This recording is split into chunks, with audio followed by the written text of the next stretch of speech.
Good evening and welcome to Northview High School for our fall homecoming. Let's meet our court. Our first freshman attendant tonight is Michaela Brewer. She is the daughter of Nathan and Jennifer Brewer. She is an FCA and is on the volleyball team at Northview. Her future plans are to graduate high school and go to beauty school to become an esthetician. Michaela's escort tonight is Benton Hoskins. He is the son of Tracy and Matt Hoskins. He's involved in football, baseball, and wrestling. His future plans are to finish high school and go to college. Please welcome Michaela and Benton. Our second freshman attendant tonight is Mallory Sutherland. She's the daughter of Becky and Matt Sutherland. She's involved in volleyball, DECA, COA volleyball, 4-H, and JDC. Her future plans are to attend college and hopefully further her volleyball career while pursuing a degree in radiology. Mallory's escort tonight is Bowen Smith. He is the son of Kelsey and Greg Sanders and Dawn and Jeff Smith. He is involved in baseball. Please welcome Mallory and Bowen. Our first sophomore attendant tonight is Kinsley Krieger. Kinsley is the daughter of Wendy and Andrew Krieger. She's involved in volleyball, tennis, Mentor Club, and Spirit Club. Her future plans are to graduate high school, attend college, become a dermatologist, get married, and start a family. Kinsley's escort tonight is Cooper Haviland. Cooper is the son of Melissa and Clay Haviland. His school activities include tennis, basketball, track, and being a mentor. Please welcome Kinsley and Cooper. Our second sophomore attendant tonight is Shay Stockup. Shay is the daughter of Sarah and Brett Stockup. Shay is involved in cross-country, track, varsity club, FCA, and being a mentor. Her future plans are to graduate high school, go to college, to become a nurse, get married, and have a family. Shay's escort tonight is Justin Fowler. Justin is the son of Jessica and Tim Fowler. His school activities include being on the tennis and basketball teams. Please welcome Shay and Justin. Our first junior attendant tonight is Grayson Hubengardner. Grayson's daughter of Cinda and Lauren Hubengardner. She's involved in HOSA and the Bible Club. Her future plan is to graduate and go to nursing school, get a job working with children, getting married, have a family, and travel. Her escort tonight is Keegan Bell. Keegan is the son of Alicia Tarwater and Tim Kearns. He is involved in football and track. Please welcome Grayson and Keegan. Our second junior attendant is Lily Hughes. Lily is the daughter of Cassidy Hughes and Justin Kinder. She is involved in DECA, Spirit Club, and being a mentor. Her future plans are to attend business school and pursue a career in human resources at either Ball State or Purdue. Lily's escort tonight is Demarius McLawyer. He is the son of Shante Wilcox and Mark McLawyer. Demarius is involved in DECA, Varsity Club, Spanish Club, Principals Advisory, football, wrestling, track, and being a mentor. Please welcome Lily and Demarius.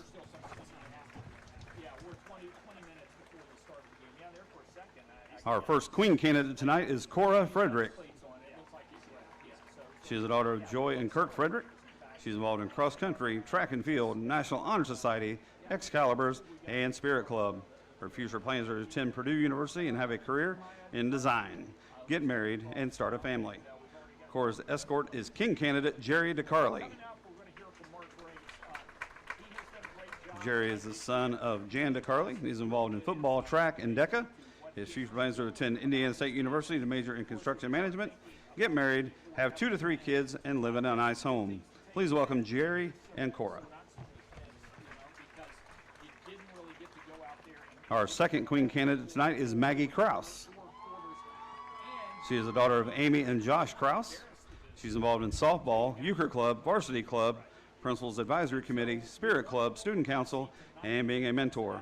Her future plans are to attend the University of Tennessee to play softball and become a physician's assistant, get married, have 2 kids, and a boxer puppy. Maggie's escort tonight is Elias Dispinet. Elias is the son of Lana and Rob Dispinet. He is involved in DECA. His future plans are to go to Indiana State University for kinesiology, to become a strength and conditioning coach, get married, and have 3 kids. Please welcome Maggie and Elias.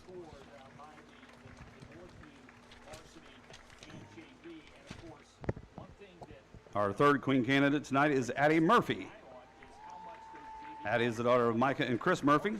She's involved in varsity club, volleyball, softball, spirit club, student council, DECA, varsity club, yearbook, principal's advisory club, jazz choir, and being a mentor. Her future plans are to go to cosmetology school, get a 2-year business degree, open a salon in Clay County, build a house, get married, and adopt some dogs. Addie's escort tonight is king candidate Kanan Ellis. Kanan is the son of Lena Allen and Ashley Ellis. His future plans are to graduate and attend lineman school in the mountains of Tennessee and eventually become a pro golfer. Please welcome Addie and Kanan.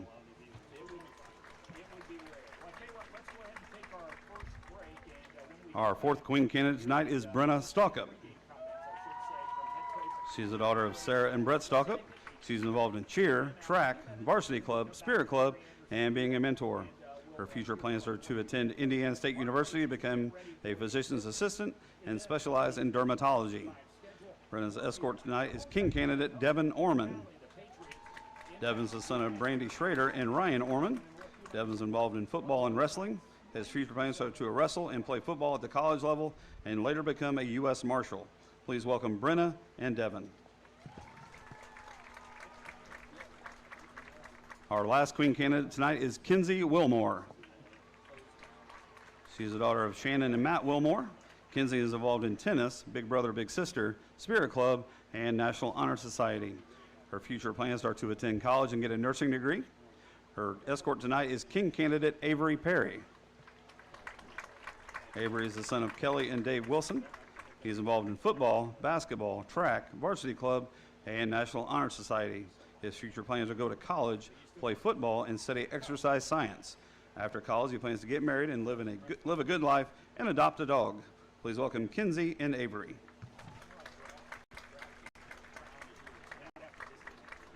Our flower girl tonight is Bronwyn Allen. She's the daughter of Gabriel and Brady Allen and is the granddaughter of Deb and Jim Allen. Bronwyn likes making art projects, playing with her little brother, and singing the K-pop Demon Hunter soundtrack. Bronwyn would like to become an artist when she grows up. Our crown bearer tonight is Lincoln Inglesby. He is the son of Kelly and Adler Inglesby and the grandson of Brenda Buchanan. Lincoln is in kindergarten. He plays baseball, loves to build Legos, ride his scooter, and loves going to Disney World. In the future, Lincoln would like to grow up to become a dentist. Please welcome Bronwyn and Lincoln.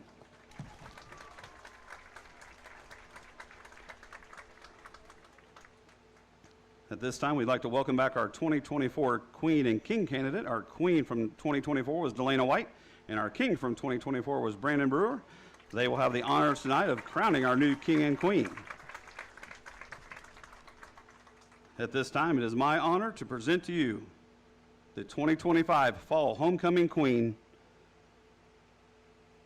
Addie Murphy.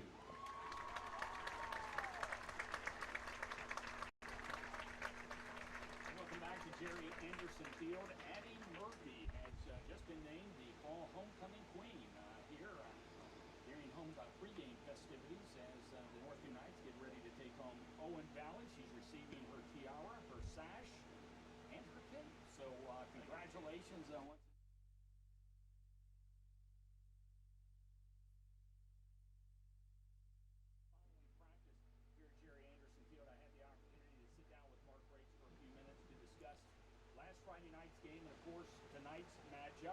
And now, our 2025 Fall Homecoming King is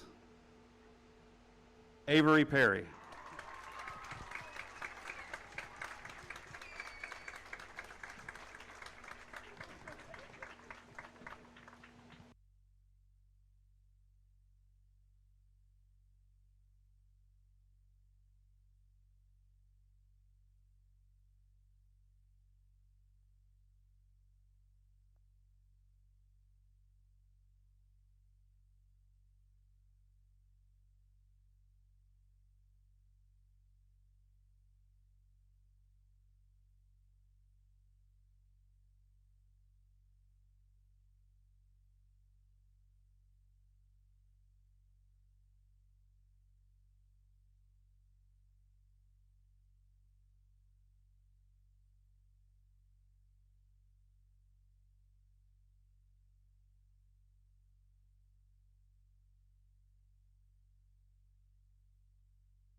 Yes, sir.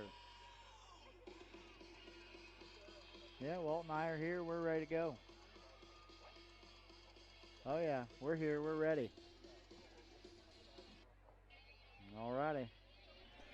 Good evening and welcome to Northview High School for tonight's Western Indiana Conference matchup between the host Northview Knights and the visiting Owen Valley Patriots. Hello, friends. It's homecoming here at Northview 2025. Walter Gordon and Trey Munn here, bringing you the action here tonight on a beautiful Friday evening here in Clay County. Yeah, Walt, it's been incredibly hot for what you would feel like in the middle of September, but it's kind of cooled off a little bit. Yeah. The sun is tucked behind the clouds, and I think we're just in store for a great night of football. I don't want to jinx anything, but no real chance of rain, even though there's a lot of cloud cover here tonight. Like you mentioned, it's been warm all week. Hopefully the boys have been hydrating well, so that won't be an issue. But really anticipating a nice football game. Northview 4-0 on the young season. Owen Valley 1-3. What's not Indiana Conference supremacy on the mind of the Northview Knights as they try to win another conference championship. Yeah, I mean, if you just go off paper and you look at it, this looks to be a little bit of a David and Goliath situation. With Northview coming in Class 4A ranked number 14, I believe Owen Valley is in Class 3A ranked number 53. Struggling a little bit out of the gate at 1-3, like you said. Northview at 4-0. Not a whole lot of competition that they've played so far in the early goings. They've had several blowout games. Hopefully we see a good night of football here. I think Owen Valley's come prepared and ready to play, and they're going to give Northview pretty much everything they can handle. Northview hopefully not looking forward to next week when they have a big matchup with Terre Haute South. So I think we're in store for a good night of football, and I think it's a great night for football. Is Owen Valley at Northview. We'll step aside quickly for a break here on our pregame show, get you set for action. We'll be right back on the Indiana Sports Network.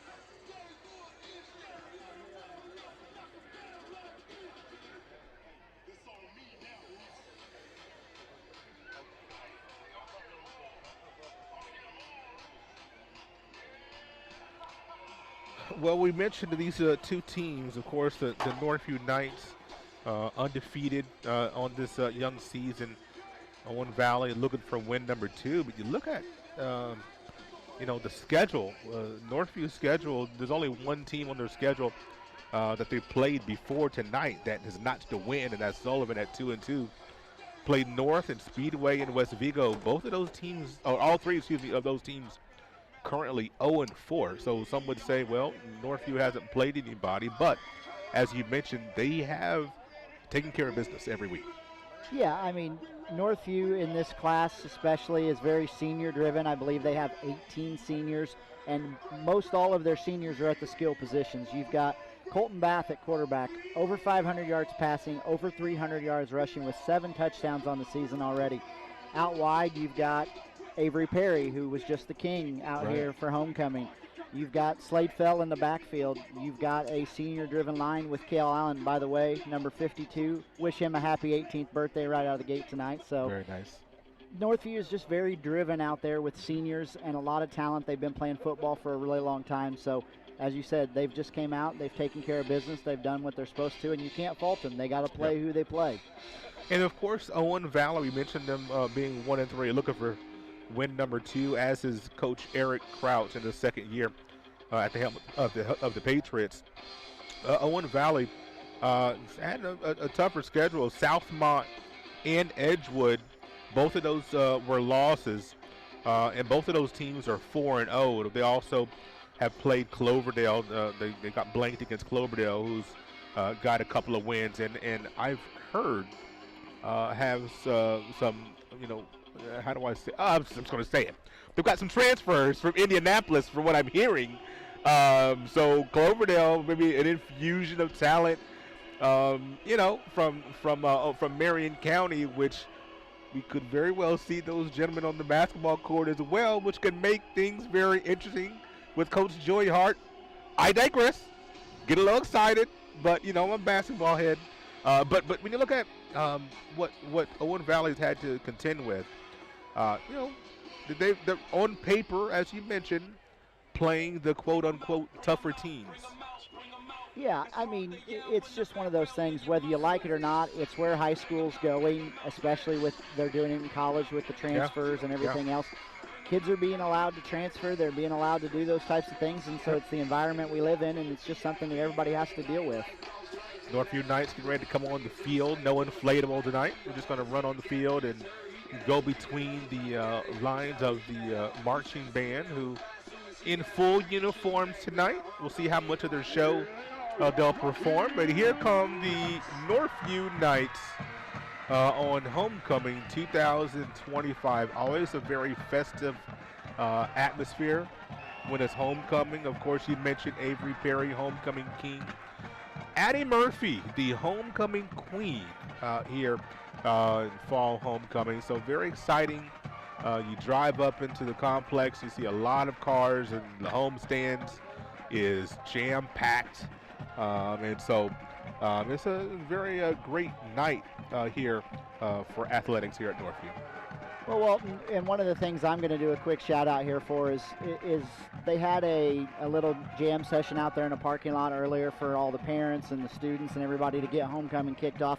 Special thanks to Qdoba out of Terre Haute, as they donated a lot of food for everybody to come up and eat. Did you get here? Of course I ate. I mean, I love to eat. Very good. But, I mean, special thanks to Qdoba and the people over there donating all the food for everybody. Pepsi was there as well, donating refreshments. So it was just a good time to get things started and kind of set the mood for what hopefully is a good football game all the way around.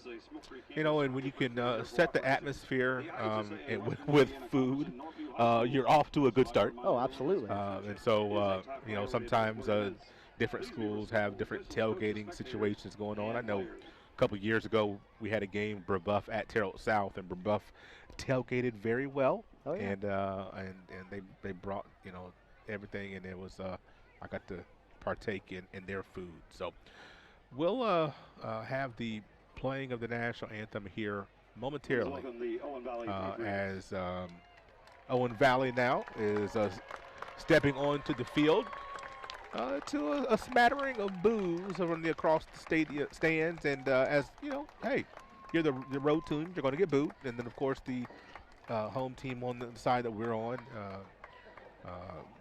plenty of applause. But, you know, you go on the road, you expect to get the boos, the jeers. Oh, of course, of course. Even at the high school level, that's the case. It's just the way it is. You go on the road, it's you're going to be at a disadvantage of sorts. We'll step aside for a quick break as the Northview Marching Knights will play the national anthem. We'll be right back.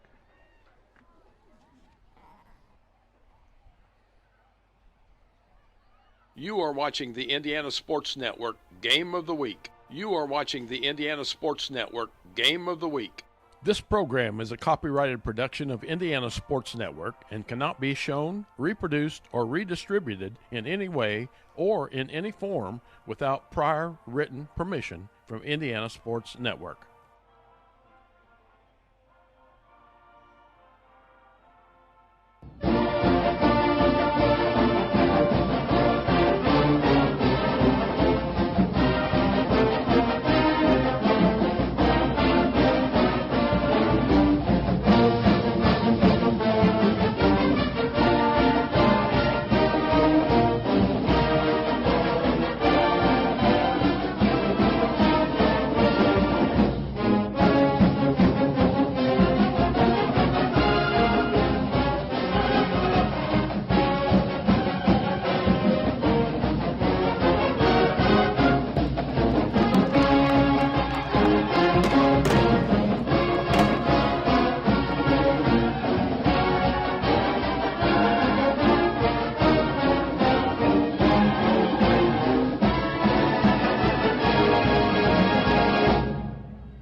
You are watching high school football on the Indiana Sports Network.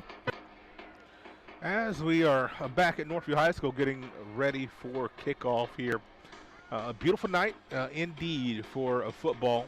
Not much breeze here at the football stadium here at Northview High School. There's plenty of cloud cover. The temperature is come down, probably in the upper 70s, I would guess. I'm no meteorologist, but it is cooling. I think that by the time this game is over, we should be around 70 degrees. So Beautiful night for football. We're going to have the coin toss here.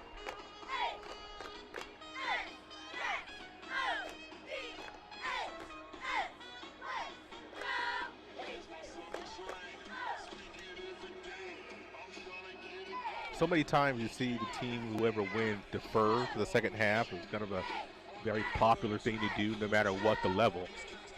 I think, you know, if I'm an offensive dominant team, I think I might want that ball.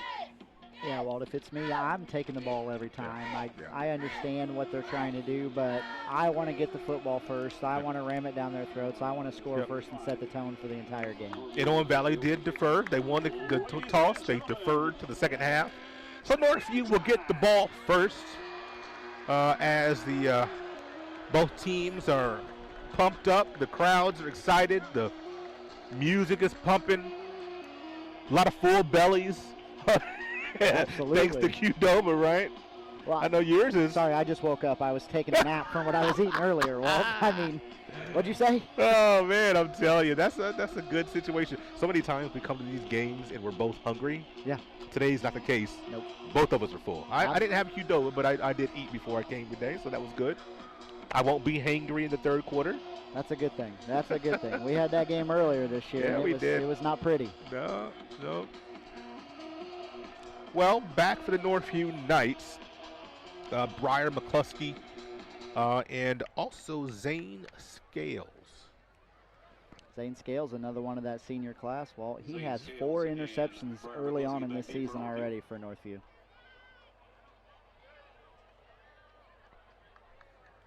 Looks like Noah Hall going to kick this thing off. Number 15 for the Patriots. Although it's number 25 who says we want a different ball. Somebody threw out the wrong ball. Now he's got the one he wants.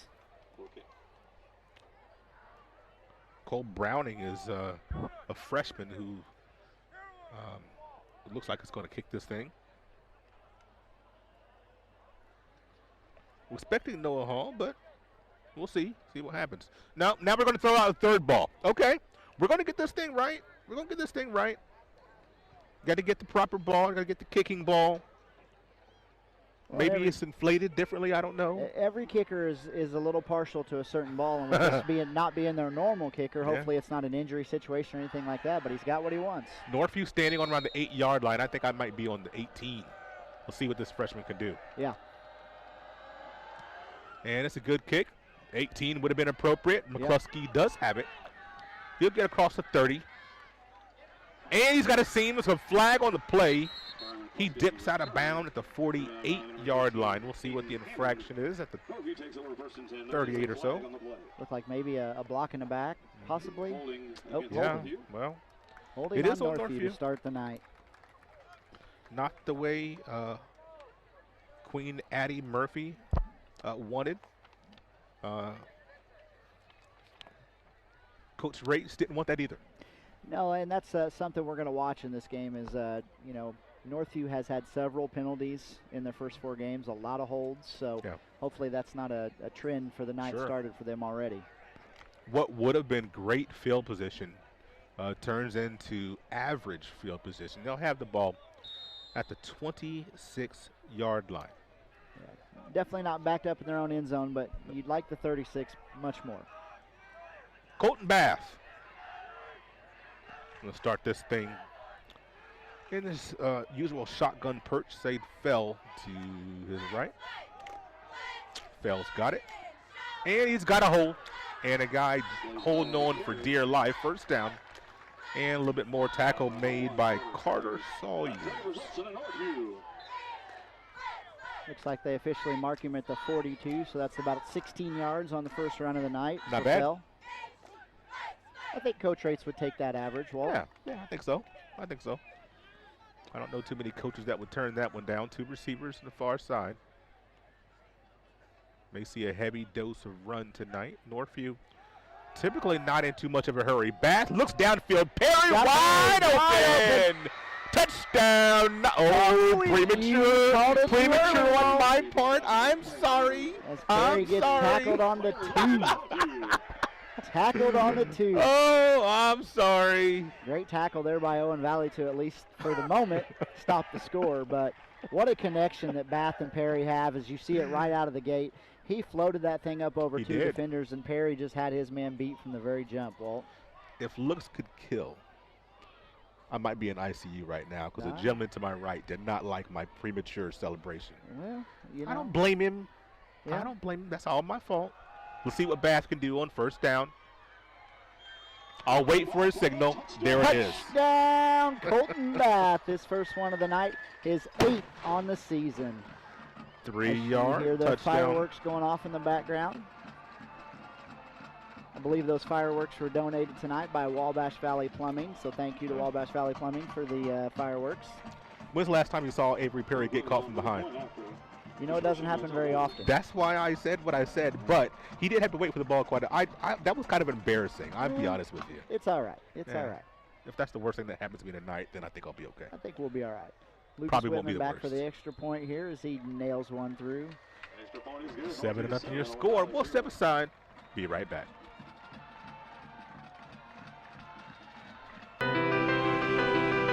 The Fellowship of Christian Athletes has the mission of leading every coach and every athlete into a growing relationship with Jesus Christ and His church. Through camps and huddles, character coaches, and special events, we are making an impact in West Central Indiana. Check out where you can get involved at our website, wcindianafca.org. FCA, we are the heart and soul in sports.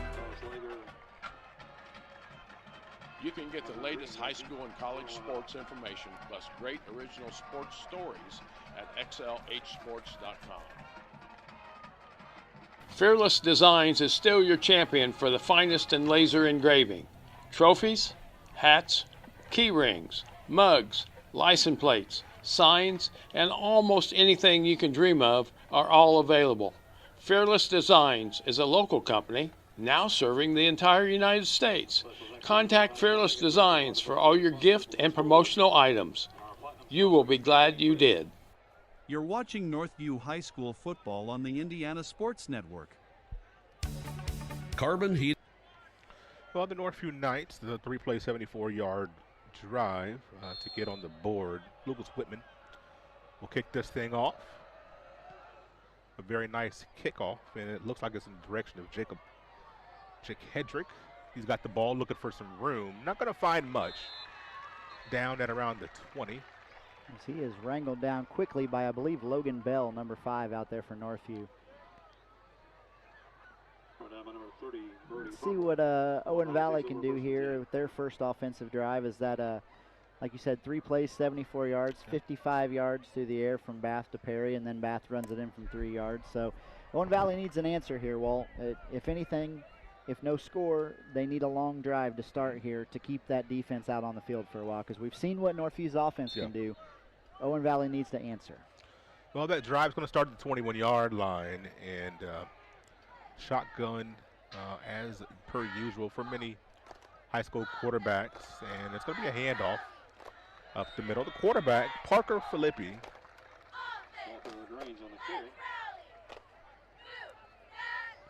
He handed off there, I believe, to Walker LaGrange. A couple yards there.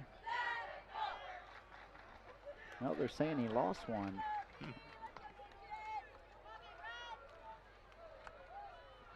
Little motion. Zachary Shelley in the backfield. Back to pass is Felipe looking downfield through the middle. Oh, what a catch! Looks it in. Catch by Camden Kay, the tight end. Sophomore tight end, as Philippi put it right where only he could get it, and he was able to reel that in.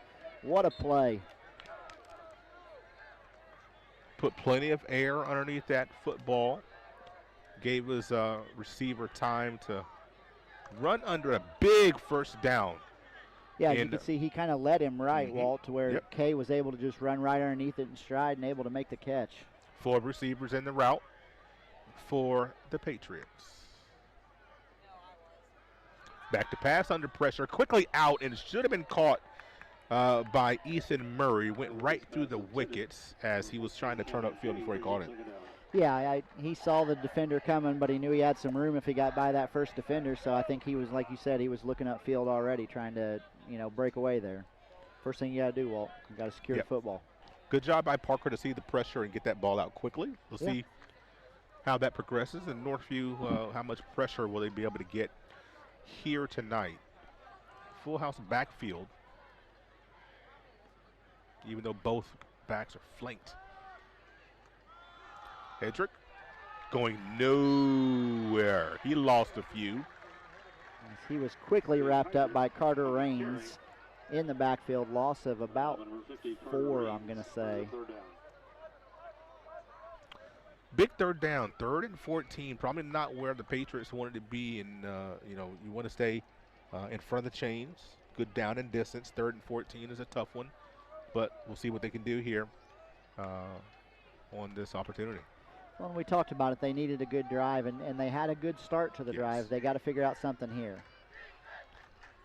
Need to get out to the 37-yard line.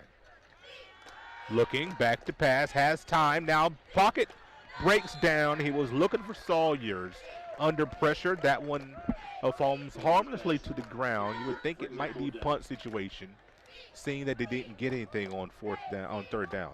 Yeah, it felt like Philippi was going to have some time, but Devin Orman came along that side and really made him get rid of the ball before he wanted to. As I think he had a man open, but he just couldn't get there. Looks like they're going to go for it here on 4th down. Oh. Felipe, he is the punter also. Yep, so he's going to drop back into punt Avery position Perry now. Going back to field this one. Plenty of time on the play clock. Bad snap. Could get, he barely get that thing off. Oh, and it's grounded. He's taken by the foul. He's going to take this to, let me not call it the house touchdown. As boy, that was a bad snap, and Felipe picked it up, tried to kick the thing. Unfortunately for the Patriots, it was blocked and it tipped. It was right into the waiting arms of Slade Fell, who took that for a touchdown.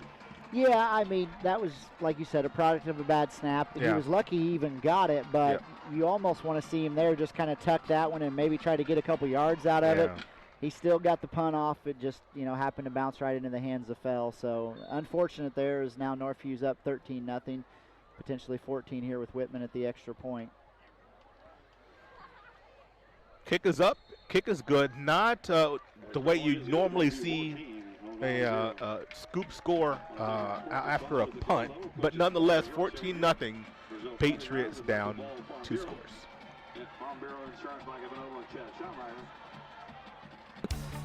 Carbon Heating and Air Conditioning has been serving the Wabash Valley for over 30 years, and we are a leading Green Pro partner. Cold weather is here. Be sure to have your heating system serviced. We also have rebates available up to $625 on qualifying equipment. You can also get 24 months no interest financing for qualified customers. So if you need a service call or are looking to upgrade your current system, give us a call at 812-448-8387. Carbon Heating and Air Conditioning, where comfort and quality meet. It's tax time. You need a professional with decades of experience. You need Goshen H&R Block. Nothing is more important than getting your taxes done quickly and correctly, up close and personal, by people you know and trust. This year, get answers to all your questions and your taxes done right by Goshen H&R Block. This is Sue Goshen from your locally owned H&R Block in Brazil. Walk in, make an appointment, or drop off your documents, and we'll tackle your taxes while you're away. 14-0 score, 8:44 to go in the first quarter as Whitman getting ready to kick this thing back. Hedrick, one of the return men, the ball heading his way to the far side. Fielded that around the 10. He doesn't have much blocking. Could be a block in the back. If they wanted to call that, they could have. They did not, and I'm not complaining about it. No, I think he got off of him quick enough as he was wrapped up there by Zane Scales, a little assist from Porter Jones. But really, if you're Owen Valley here, you got to find a little bit of life. You got to find what you did in that first deep pass across the middle. They got to do something here because we're 3.5 minutes into this ball game. They're down 2 scores already, and the worst thing you want to see here is a 3-and-out wall. Owen Valley's got to put a drive together. Well, Felipe, not only the quarterback, that is a very capable runner as well. So we might see, some quarterback run to try to loosen up this defense at some point as Hedrick is flanked, and now he's got a quick pass, and Slade fell very rudely stops his progress. Yeah, I mean, as quick as he caught the ball, that was as fast as he got to the ground. As Fell pretty much just threw him down like the animal he is at times out there on the defensive side of the ball, Walt. Slade Fell, a gentleman that, of course, these teams have lots of guys that go both ways. But Fell, boy, such a menace on defense. You love when he doesn't have to get too many carries, so he can really focus his energies defensively. Well, and the thing that makes him such a great defender is he's just not afraid of contact. He loves to hit. Looking over the middle, has a crosser. Good defense. It looked like that was Camden Kay, as he's got a second grab. And if I'm head coach Eric Crouch, I'm doing everything I can to get the hands of Kay right now, as he's been the only one with any type of positive movement for Owen Valley. You want to see if maybe you can't get him 2 or 3 catches on a drive here and see if that ignites something for Owen Valley. Felipe goes over to get the signal, gets the call, and runs it back to the huddle. Not going to be in too much of a hurry here. 3rd down and 8. Big down right here for the Patriots. Yeah, they cannot go 3 and out. I mean, it's just a must for them to find a way to pick up this 1st down. Got to find the right matchup. Down to and a flag. Could be some move. The play clock was down to 2. And this is going to help. Yep. You want to get free 5 yards. Free 5 yards as we got encroachment on Northview. So 3rd and 8 becomes 3rd and 3, and that feels much more manageable if you're Owen Valley. Might be a different play call here from Coach Crouch and his staff on this 3rd down and 3. So Northview, their 2nd penalty of the evening, I do believe. Gonna motion going all over the play. 4 receivers in the right. Looking under pressure. They're going to need somebody to come back to the football. He's running for his life. And the ball was tipped by Northview Zane Scales. He needed help. As they was looking for Kay. And that was the product of just quick pressure by Northview, as I believe Fell and a couple others were already in the backfield by the time he caught the snap. He was running for his life because he had nothing else he could do there, Walt. So on this 4th and 3, surely we're going to punt this football. Just like on last time, looked like the offense will stay on the field, and they went their punt formation after that. So we'll see what happens here. Better snap. Good punt. Watch Perry live goes up back, close and kills it at the 38. Oh, what a block! Whoa! They're going to call the block in the back. Yeah, I was wondering. But it was very close to being that was really illegal. close, Walt. That was really close. As Barnhart applied the hit, it looked like almost right as he was spinning around. Probably caught him in the back a little bit, but I think that could have went either way. Yeah, I don't disagree with this call. Yeah. And the hit was a tad bit high to my liking. It wasn't at the head area, but it was very close. No, he got him up in the shoulder area. I don't think he got fully spun around enough for them to call it clean. I mean, you're going to see some refs are going to call that, some aren't. I mean, I think it could go either way, but still good, clean football, I believe. He just caught him in the back a little too much. And that'll be another penalty on Northview. It's going to march him back to the 22.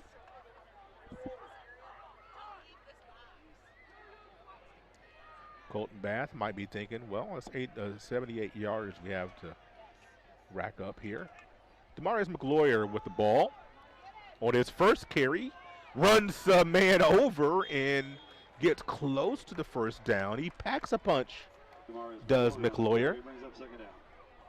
And that's something you don't honestly see a lot from McGloyer. Normally, he's the one kind of getting thrown around out there as he's getting tackled, but he lowered his shoulder there a little bit and tried to run through somebody. Yes, he did.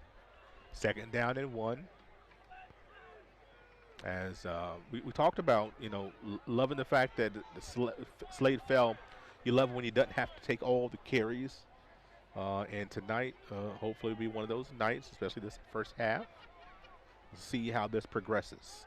Bath back to pass, has his man, and an easy pitch and catch to Jake Raich, the sophomore.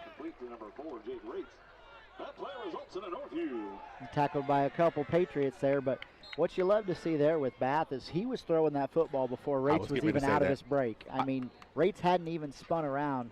By the time he got spun around, that ball was right there and on him. That's what you want to see. How important is that timing? Oh, it's everything, especially at the high school level. When you've got a quarterback that's confident enough to sit back there in the pocket like that and let it go before his receivers even turn in on his route, that's good. Pressure comes. Going the other way as Northview's got a seam, gets to the second level and more, down to the 35-yard line. That was Austin Brewer, I do believe. I believe that was Perry. Excuse me. That was Perry again as he was brought down by number 8, Walker LaGrange. So back-to-back first downs for the Knights, both through the air. And that's what's so hard for some of these teams around here is game planning for Northview, because they can run it down your throats or they can throw those quick screen passes. They can throw it deep. They've really got all three levels. Bath look Quinn Lewis's direction. He's got it right now. Quinn Lewis, a dangerous prospect. When you look at it, 6'4" sophomore. This is a young man who's getting more and more ingratiated into the offense. Well, and I think we've talked about it before, but if you're Colton Bath, how fun is this for you to be a quarterback when you've got Quinn Lewis on one side, Avery Perry on the other, Jake Rates, Austin Brewer, a sophomore tight end that's a big body coming across the middle, and then, oh, by the way, I can hand it off to Slade Fell if I want, or I can keep it myself. I mean, they are loaded on the offensive side of the ball. They really are. I thought when he looked at Lewis, I thought Lewis was going to go deep. That's single coverage, and same thing you have right now on the far side is where Lewis is. He and Perry switch sides. Over the middle, and there's walk-in for 6, Austin Brewer, as we have a Patriot down still on the turf. Khalees Legger is slow to get up, so hopefully this young man's going to be okay. I think he got blocked hard by that offensive lineman, and hopefully he'll be okay. But the Northview Knights do score once again, this time from 27 yards.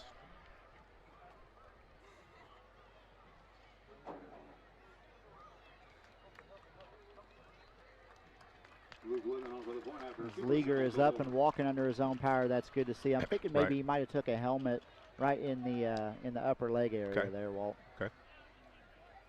Whitman on for the point after. Trying to make this a smooth 21-point advantage. Snap and holds good. Kick is as well. We'll be right back. 21-0 your score. 4 minutes ago, first quarter.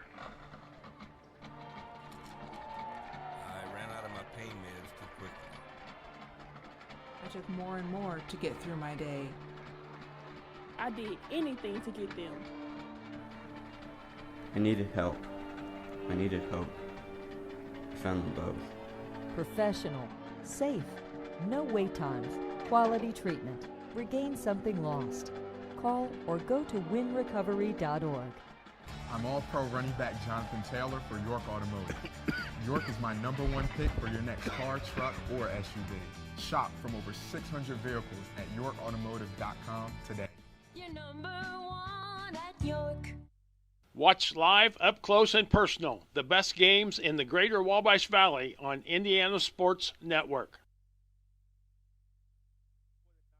Looking awfully impressive with this start through the first 8 minutes of this contest. 4 minutes exactly on the clock. They've scored 3 touchdowns on 2 We build Indiana. drives. The Laborers International Youth Special teams touchdown as well as, this is the Northview team that people kind of expected to see tonight. Yeah, I mean, it's what they've done through the first 4 weeks. Hedrick. Just no blocking. There's no blocking. It has no chance to set up a return, really, as you have all 3 kickoffs. You've got 2 or 3 Northview Knights there to tackle him. He's got nobody to block. Yeah, I mean, he barely makes it 10 yards, and he's got 2 or 3 defenders all over him. And at that point, what do you do? I mean, you're going down. It's just a matter of how many yards you can hopefully push forward and get.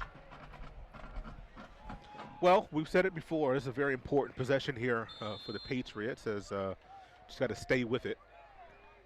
As Felipe back in the backfield with Jake Hedrick. Man comes in motion. The Sawyers. There's the quarterback run and lowers his head, and very nice run as he's got a first down. There is a flag on the play at the point of tackle. Maybe a face mask? Maybe. I don't know what else. Yeah, there's face mask. So. That's going to be the fourth, I think, penalty, and only one of those was a 5-yard variety. I was looking at big infractions for the Knights.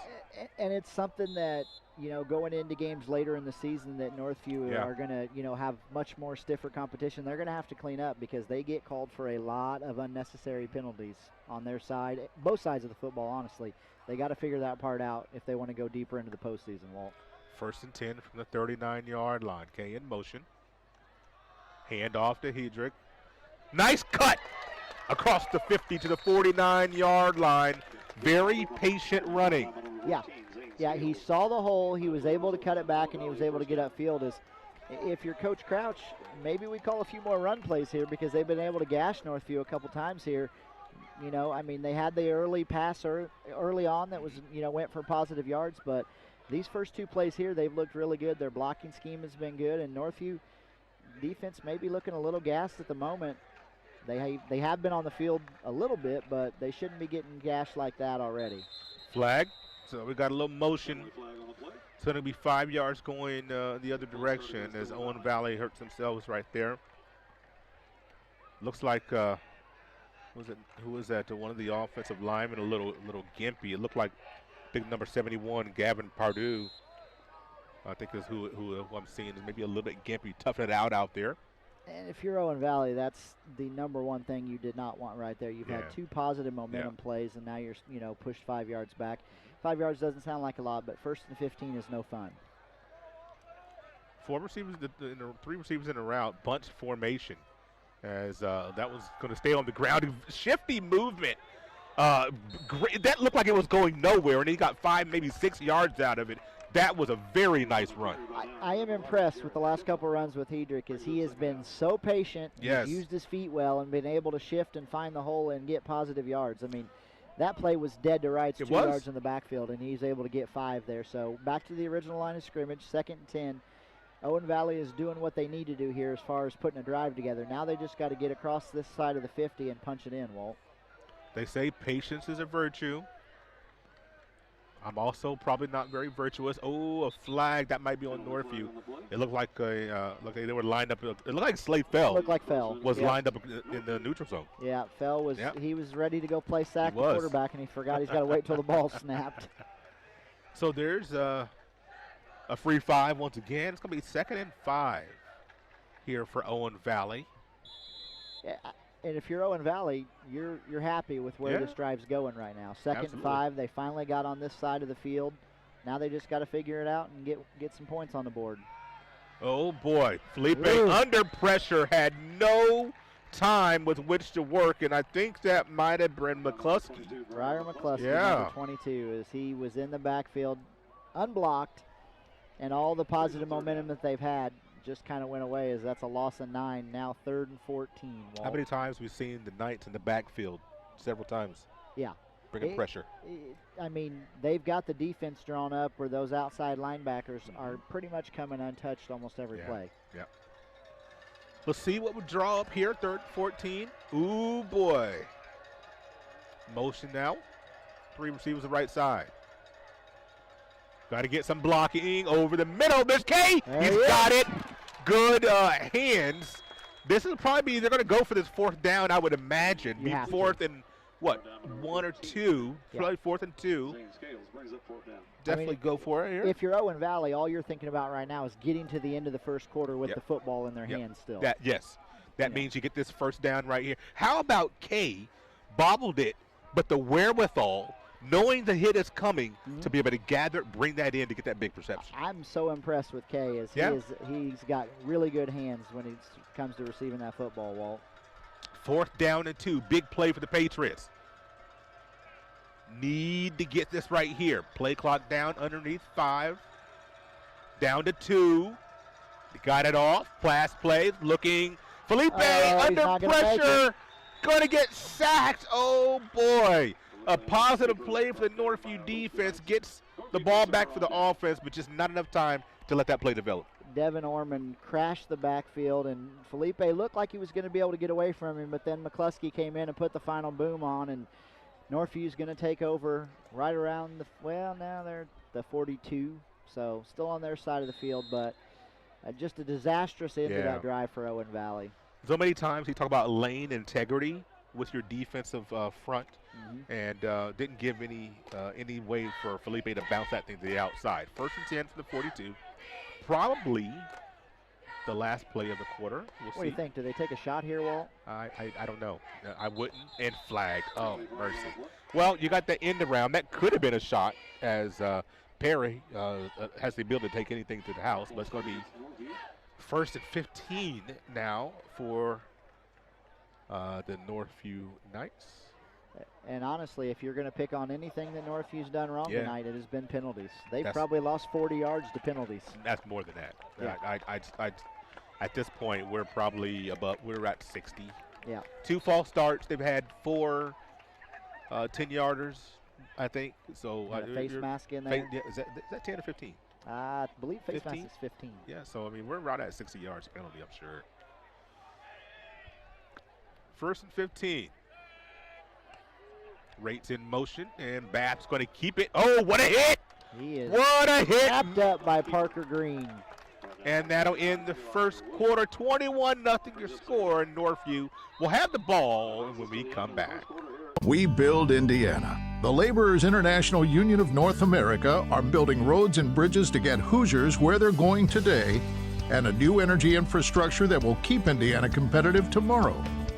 Liuna's over 12,000 statewide members also grow local economies, earning good union wages, shopping where they live and work, and paying taxes. We build Indiana for good jobs and stronger communities. The Laborers International Union of North America. We are Liuna. At Lynn's Pharmacy, we're more than just your pharmacist. We're your neighbors. Our kids go to the same schools. We eat at the same restaurants. We sit next to you in church. When I listen to a symptom. When I fill a prescription. When I offer advice, I'm not just helping a customer. I'm helping my neighbor and a friend. My name is Lynn Hofstetter, and I'm the proud owner of Lynn's Pharmacy, a modern pharmacy with old-fashioned values and personal service dedicated to keeping you, your family, and our community healthy since 1872. Here at Lynn's Pharmacy, downtown Brazil. You're watching the Indiana Sports Network. I would say a flawless first quarter for the Knights, but it was not because of penalties. Outside of penalties, they played exceptionally well. They're up 21-0. Walter Gordon. Trey might bring the action here, homecoming, and boy, Northview just dominant first quarter. It's what you've seen if you've watched Northview football pretty much all year. They come out, they dominate. They've got to figure out a way to clean up the penalties, Walters. It's just been killer for them. And when they get into those games where, every possession matters, it's going to hurt. Yes. 2nd down and 16 after a great hit on Bath. That was his first run. Has a man streaking downfield. Perry! What a reception by Perry! In traffic. Felipe was with him step for step. Perry went up high, pointed it. Secure catch at the 28-yard line. I mean, could you ask for anything better right there, Walt? I mean, Bath puts it on a line right over the head of Felipe. It's not like he wasn't guarded well. Right. And Perry just went up and took it from him. I mean, Felipe didn't have his head turned around, and Perry just caught it. Big first down as we're getting close to the red zone. 1st down and 10 from the 28. As play clock is down to 5, down to 3. Bath gets the snap, fell. I think this is only his 2nd carry. He bounces this thing to the outside, looking for touchdown number 2. He's got the pylon. 1 on special teams, another on offense. Slade fell, 28-yard house call. I mean, what do you do when these drives are only 2 and 3 plays? The defense is just gassed for Owen Valley. I mean, 28 points in 13 minutes, Walt. Yeah, that's like, this is, my age. This is like Tecmo Bowl type numbers. Tecmo Bowl. Not Madden. I didn't play Madden. I played Tecmo Bowl. Yeah, That's and how old you I had am. one play you had to call. He took it, he ran it That's around right. the outside, and he was gone. That's right. You know, so Whitman trying to go 4 for 4 with PATs. He does 28-0. 11:14 to go, second quarter. We'll be right back. Visit us at our original Terre Haute location or our new Brazil location for an exceptional dining experience. Open 7 days a week for lunch or dinner, and always remember we have gift cards and party tray size to go. Polonies, from our family to yours. Since the beginning, Riddell National Bank has been instrumental in all aspects of our business. The financing department has been wonderful. They are there to be a partner with you, and I tell you, they've been a really, really good asset for us. You're watching the Indiana Sports Network. 28-0, early second quarter as the Northview Knights just showing their wares on both sides, really all three sides of the ball, offense, defense, and special teams.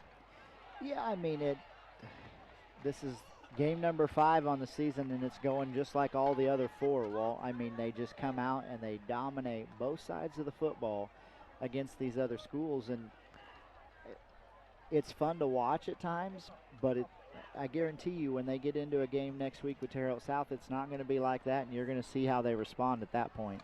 Speaking of Terre Haute South, those Braves have a very big home game tonight right now, just started against the Bloomington South Panthers, and Mason Lewis takes the opening kickoff to the house. Oh, my.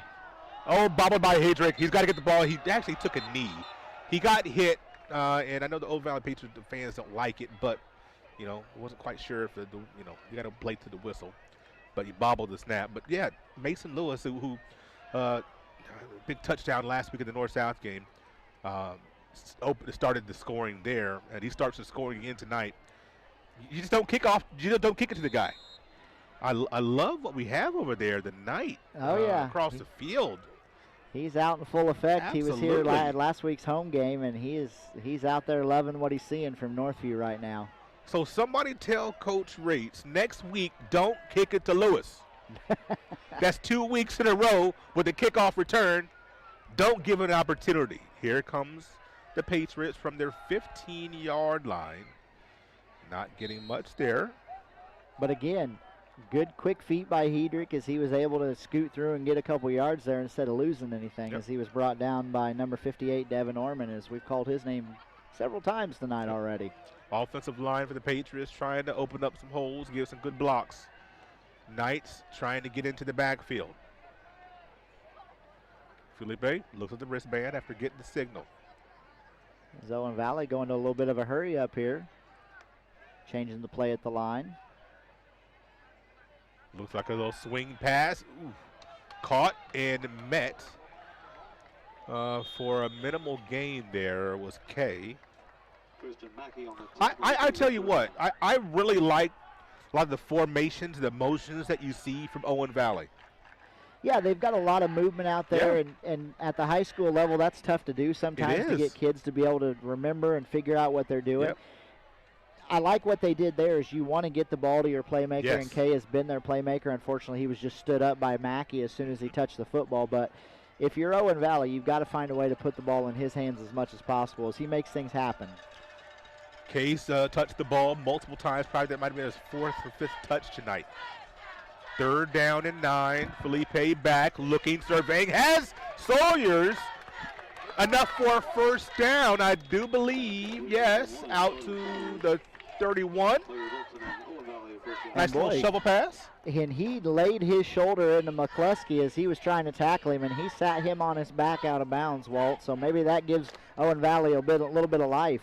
Boy, you've seen some really good things by Owen Valley. Just haven't been able to sustain that drive as of yet. This could be the drive. Out to the 31-yard line, 1st down and 10. Sawyer's in motion. He's touched it a couple times, and it's going to be a quarterback keep. I like that. You want to make sure that your quarterback is able to make it through the whole four quarters. But when you've got a guy like Felipe, dual threat, you just got to keep the defense honest. Well, I mean, he's ran the ball a couple of times. One, he was able to break off for a big gain, and he got 3 yards there that, again, Northview met him at the line. Yeah. I mean, he was falling forward and getting as much as he could. You've got to, in a 28-point game, put the ball in the hands of people that can make something happen. So if it has to be Felipe, it has to be Felipe. He stands 5'10", goes 170, but he plays bigger than that. Back to pass, under pressure, look out, get rid of it.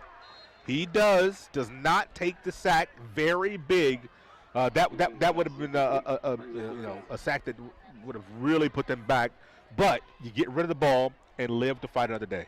That was a heads-up football play, Yes. Waldis. He felt the pressure on the backside, and he was able to get out of the pocket and throw it away so he doesn't get the loss of downs with intentional grounding. It goes in the book as nothing, but that's just a really good, smart football play. That's a positive play. Yeah. Very positive play. 3rd down and 7. Clock reads 8:51. 3rd and 7 feels much more manageable than 3rd and 19. And going to get a timeout. Going to get a timeout here. Not a bad timeout by Coach Crouch. We'll step aside quickly and be right back. Your All-Pro running back Jonathan Taylor here for York Automotive. Looking for an All-Pro deal on your next car, truck, or SUV? York is my #1 pick. With over 600 vehicles in stock, York has the largest selection to meet your needs. We're talking new, pre-owned, and commercial vehicles. Take it from one All-Pro to another, York has your best deal. Shop online at yorkautomotive.com and we'll show you why we're not #1, you are. We're not #1. You are. You're #1 at York. At H&R Block, tax time is our favorite time of year. It's when our tax pros get to do what they love the most, help people. By getting to know you, they make sure your return gets done right. It's not just numbers, boxes, and forms. It's personal care, so you get every credit and deduction you deserve. With an average of 10 years experience, our tax pros get your taxes done right. Just one of the many ways Block has your back. This is Sue Goshen from your locally owned H&R Block in Brazil. Walk in, make an appointment, or drop off your documents, and we'll tackle your taxes while you're away.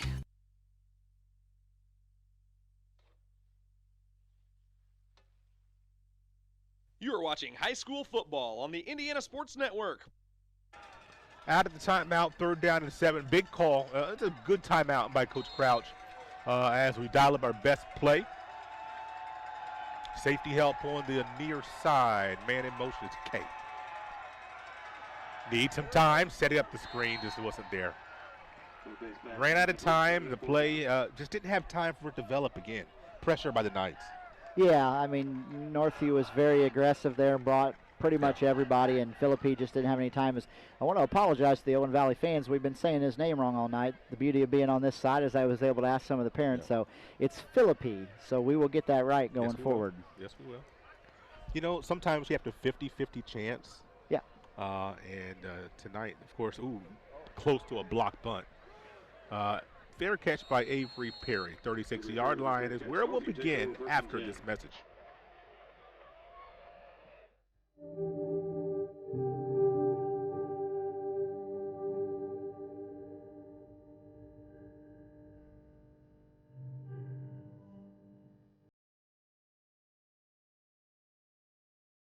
Grace Clinic Health Professional.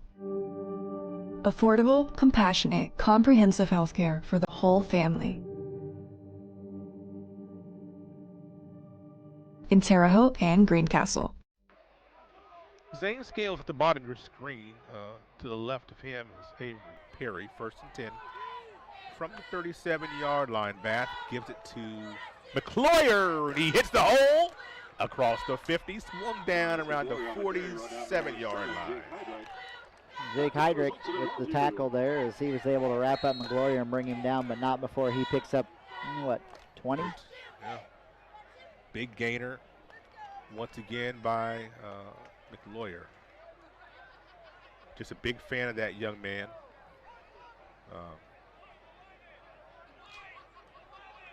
Such skill. Very capable back. Taking some of the load off of Slade Fell. Back to pass. And he sticks his hand in there, gets a great block for his quarterback. Trying to squeeze it between two defenders, and Brewer should have honestly come up with that ball. That was a dart thrown by Bath there, Walt. There was a defender converging on each side, and he put it right in there, and Brewer just dropped it, and you saw he clapped the hands. He knew he had that.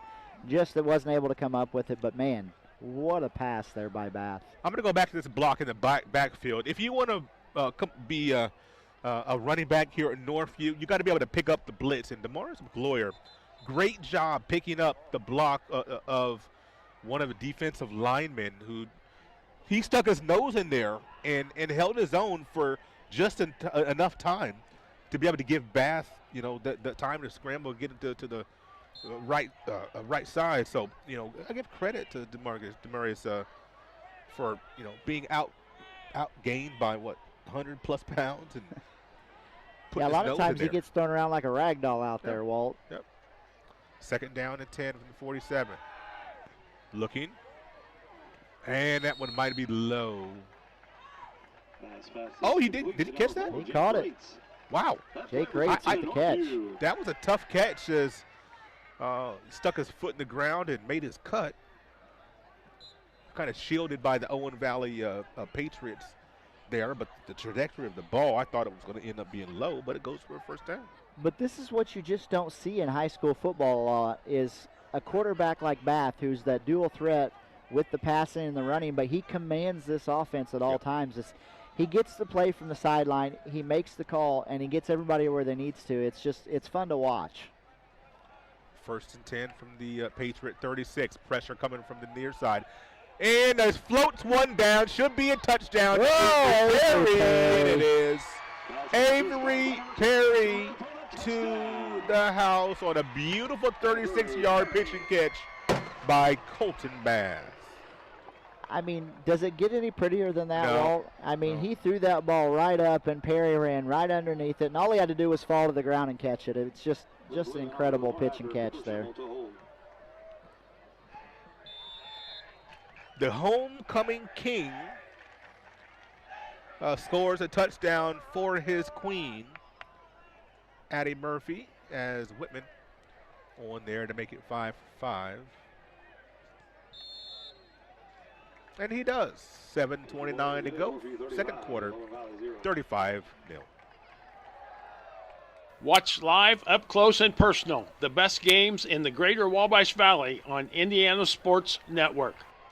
The city of Brazil was founded in 1866. By 1876, there were 2 schools, 7 dry goods stores, 2 hardware stores, 4 churches, and 5 drugstores. One of those drugstores is still there today, Lynn's Pharmacy. Lynn's Pharmacy has grown from a small neighborhood drugstore to a modern pharmacy, offering prescriptions and medical equipment with old-fashioned values and unparalleled service. You can even step back in time and visit Lynn's Soda Parlor here at Lynn's Pharmacy, downtown Brazil.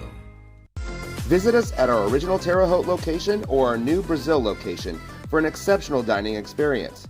Open 7 days a week for lunch or dinner, and always remember we have gift cards and party tray size to go. Bologna's from our family to yours. You're watching the Indiana Sports Network. Tomorrow afternoon is going to be the home opener for St. Mary the Woods Sprint football, as the Quincy University will be at St. Mary the Woods tomorrow afternoon, 2:45 pregame show, 3 p.m. kickoff. It is Quincy at St. Mary the Woods from J. Barrett Field. On tomorrow, going to be a big game as the Pomeroys try to go for win number 2. Beautiful kickoff.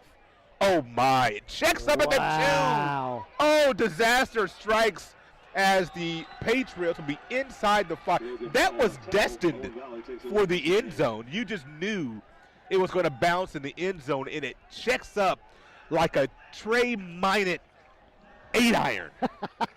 Oh. Well, I don't think I can back him up that well, Walt, because I'm telling you, that had all the makings of going in the end zone, and that thing just kicked the other way. And Unreal. He's brought down at, the 4 right there by Logan Bell. You don't really draw it up any better than that. No, sometimes you just get lucky. That's, honestly, you can practice that and practice that. Sometimes you just need that lucky bounce, man. That happens 1 out of 50 times. Yep. 1st and 10 from the 6. Out cut. Almost to his intended target, Ethan Murray. Hit off his hands. Maybe is a little bit too far in front of him as Murray's slow to get up. going to be 2nd down and 10, and he's going to have to get tended to. As he's, I don't know if he maybe got the wind knocked out of him possibly. Well, you just feel for these Owen Valley kids. A lot of these kids are playing both ways. Yep. And he didn't even, as soon as the ball was on his hands, Barnhart was right there to make the tackle, and he just came down hard on him. And I'm sure a little bit of football, a little bit of his body hitting, got the wind knocked out of him. But, man, these Owen Valley kids are going through it right now. Well, for this injury timeout, we're going to step aside quickly. We'll be right back.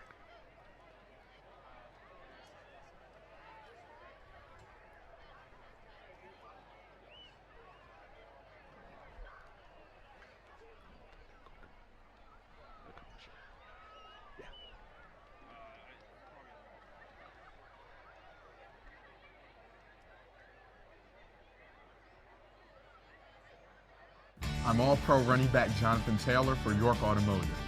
York is my #1 pick for your next car, truck, or SUV. Shop from over 600 vehicles at yorkautomotive.com today. You're #1 at York. I am Pedro Piloni, owner of the Piloni's Steakhouse. I definitely, recommend Riddell National Bank because be honest, other banks, they tell me no. And I went to Riddell and they tell me yes. With his background in the industry, we thought he had a really good chance of success. That helped me, they pushed me to the right direction. Riddell National Bank has always had a commitment to community, and bringing a high-quality restaurant like Poloni's to Brazil seemed like the right thing to do. You're watching the Indiana Sports Network. How good did that spaghetti and meatballs look on that Poloni's, the plate? Oh, my gosh, that looks so... I said I wasn't hungry, but to see that, and all of a sudden, 2nd and 10, a little bit in front of his intended target, K. It's going to bring up 3rd down. Yeah, it looked all right, but I'm still pretty full from Qdoba, Wall. That Qdoba looked good. I believe it. You didn't call me and tell me. Well, I'm sorry. I wanted more. So you ate for the both of us, is what you're saying? Of course I did. Okay. All right. What a guy. What a guy. I like food. Yeah. 3rd down and 10 from the 6-yard line. Boy, you just don't want to be punting from the shadow of your goal post, and look like that could be the case. We'll see. As they're going to run this ball, get what you can, and that's not much. Did he get back to the line of scrimmage? I think, and might be about it. Be 4th down. The offense is just stagnant right now for Owen Valley. And Northview's defense is still pretty swarming. We're halfway through the 2nd quarter, 35-0, but these boys have no let-up in them, Walt. They don't. Are you surprised that the first 2 plays of that series were pass plays? Not necessarily. From where they're at, they're trying to get out of there, but that's what happens. Quick punt. Nice roll. Really there you good go. punt by Felipe. There's an Owen Valley bounce. Gets to the 48, 49, whichever, I don't know which one they'll call it. 6:32 to go here in the first half. We'll keep this one here as Northview really they just haven't been stopped. The offense has been clicking, and just pick your poison. Which athlete do you want to go to? Yeah, and that's what it's been all year. We're through 4.5 games now, and this is Northview football. Oh, well, you want to take away Perry? We'll throw it to Lewis. You want to focus on Lewis? We'll throw it to Perry. And by the way, we'll give it to Fell if we have to. Sure. It doesn't matter. We've got playmakers all over the field. Yep. And Fell is in the backfield right now, and he's got it, looking for a hole. Oh, he makes his own. He makes it. My goodness, Slade Fell with a big-time run out to the 22-yard line. He was hemmed in for about 2 seconds. He took the football in the backfield, and it looked like he stood there for about 3 seconds before he decided what he wanted to do with it. Yep. And then he breaks it to the outside, and Salyers, he saves the touchdown, but not before 20-some yards on the breakoff there by Fell. What a run. Just got to set the edge there. Yeah. Can't let him bounce to the outside, and that's exactly what he did. Fell just a superior athlete in almost every game that he plays in. from the 23-yard line, just outside the red zone. Brewer in motion. Little out cut. Oh, it's a beautiful pitch and catch to Avery Perry. The timing once again. Well, I've watched enough Northview football to know that's pretty much just standard for them. They've been doing it for the last 2 years with Bath at the quarterback, but they've been doing it for 4 years. From their freshman year, even when they weren't playing, those boys were running routes any chance they could get, and that is just a normal pitch and catch for those two. Yep.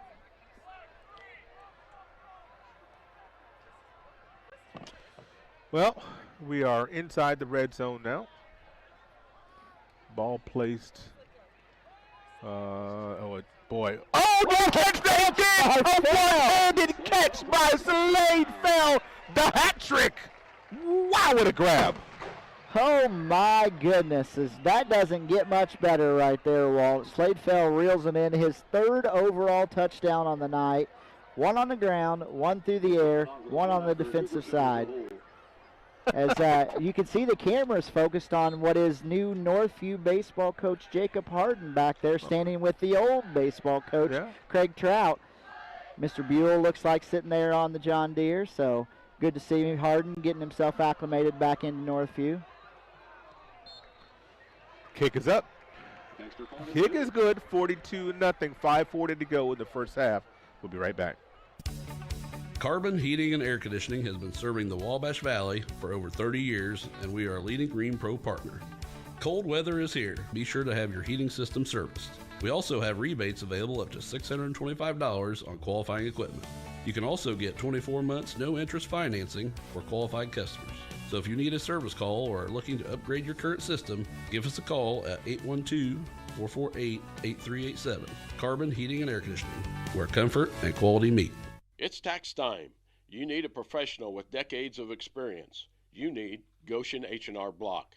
Nothing is more important than getting your taxes done quickly and correctly, up close and personal, by people you know and trust. This year, get answers to all your questions and your taxes done right by Goshen H&R Block. This is Sue Goshen from your locally owned H&R Block in Brazil. Walk in, make an appointment, or drop off your documents, and we'll tackle your taxes while you're away. Well, this is not a whooping of West Vigo proportions, but it is 42-0. This will definitely be a running clock in the second half, unless something miraculous happens here in the next 5 minutes and 34 seconds. Northview has just been stupendous. Well, and Walt, I want to touch really quickly as we're changing sides of the ball here.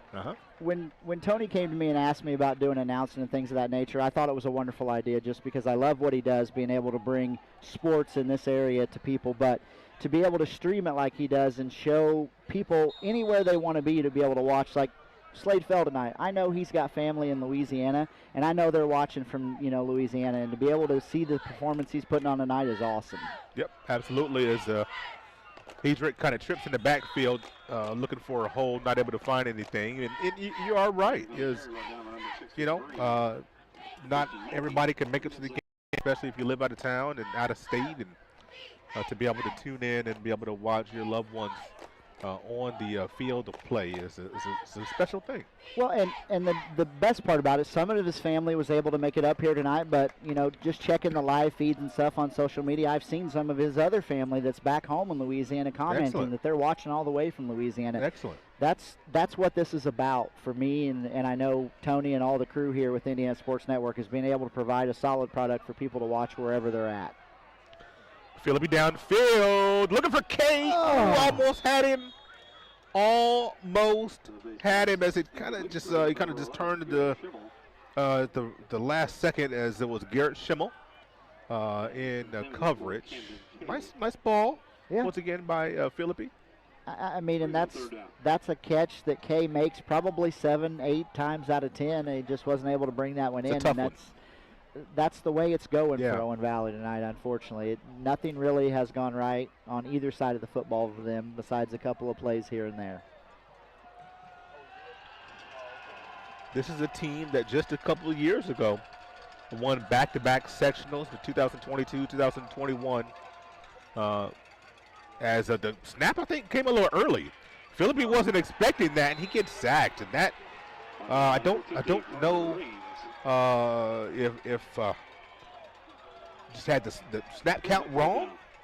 Yeah, not sure what happened there, but everything looked off about that play, Yeah. and he was just brought down hard by Carter Raines. A little bit of assist there by the birthday boy, Cale Allen, and it's just it's gone from bad to worse for Yeah. Owen Valley, Walt.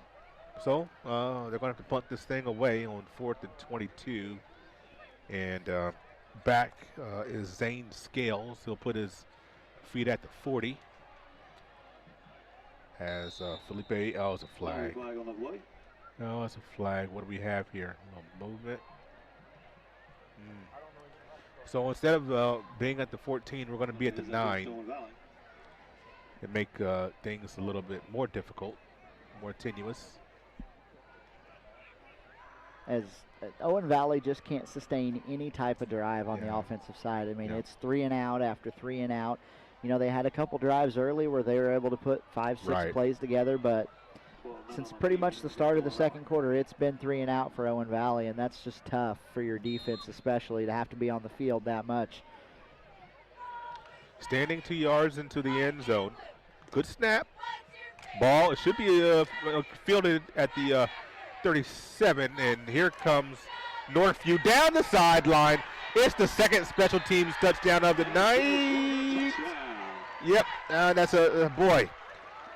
Zane Scales, he just hit the outside, and there was nobody there. So fast.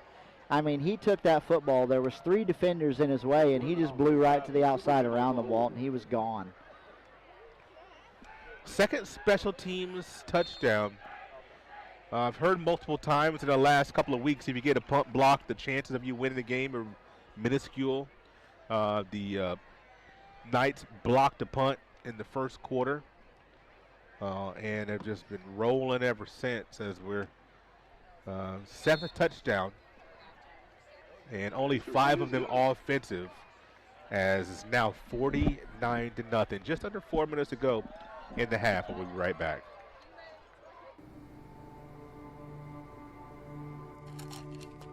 I ran out of my pain meds too quickly. I took more and more to get through my day. I did anything to get them. I needed help. I needed hope. I found them both. Professional, safe, no wait times, quality treatment. Regain something lost. Call or go to winrecovery.org. I'm All-Pro running back Jonathan Taylor for York Automotive. York is my #1 pick for your next car, truck, or SUV. Shop from over 600 vehicles at yorkautomotive.com today. You're #1 at York. Watch live, up close, and personal the best games in the greater Wabash Valley on Indiana Sports Network. Well, 3:53 to go in the half, and Northview just laying the wood as Whitman definitely getting a workout here tonight.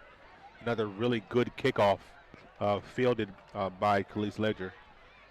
Looking for some room, and the whistle blew right before the ball popped out, and his progress was stopped. Whistle blew, and the Owen Valley Patriots will have it with 3:46 to go in the half. Walt, we've said it a million times already tonight, but Owen Valley has to find a way to keep this football for the final 3:46 and hopefully put one in the end zone. I mean, they've only been across onto the Northview side of the field, once? Twice? Yeah. So, I mean, they've got to figure out a way to keep their defense off the field, at least get them into halftime and get them a breather. The problem was both times when they got it across the 50, the drive stalled. Yeah. So, just not able to sustain much. And through the middle, there was a nice run on first down. And that one was Parker Green, 6-foot sophomore. Brings up second down.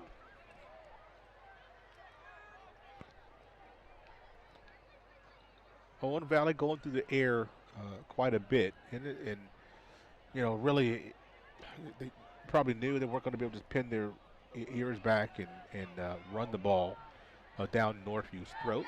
So you have to try to stay some sort of balance. Yep. Second down and 5. Up the middle again. Stood up. As Green lost the ball after the whistle sounded again. Here comes third down. Yeah, I mean, he hit the hole there and looked like he had some room to run, and McCluskey just comes out of nowhere and stands him right up and takes him down. Yep. Sometimes you just need to stop the progress and let the defense rally. Yeah. So he gained 1, third down and 4 here for Coach Crouch.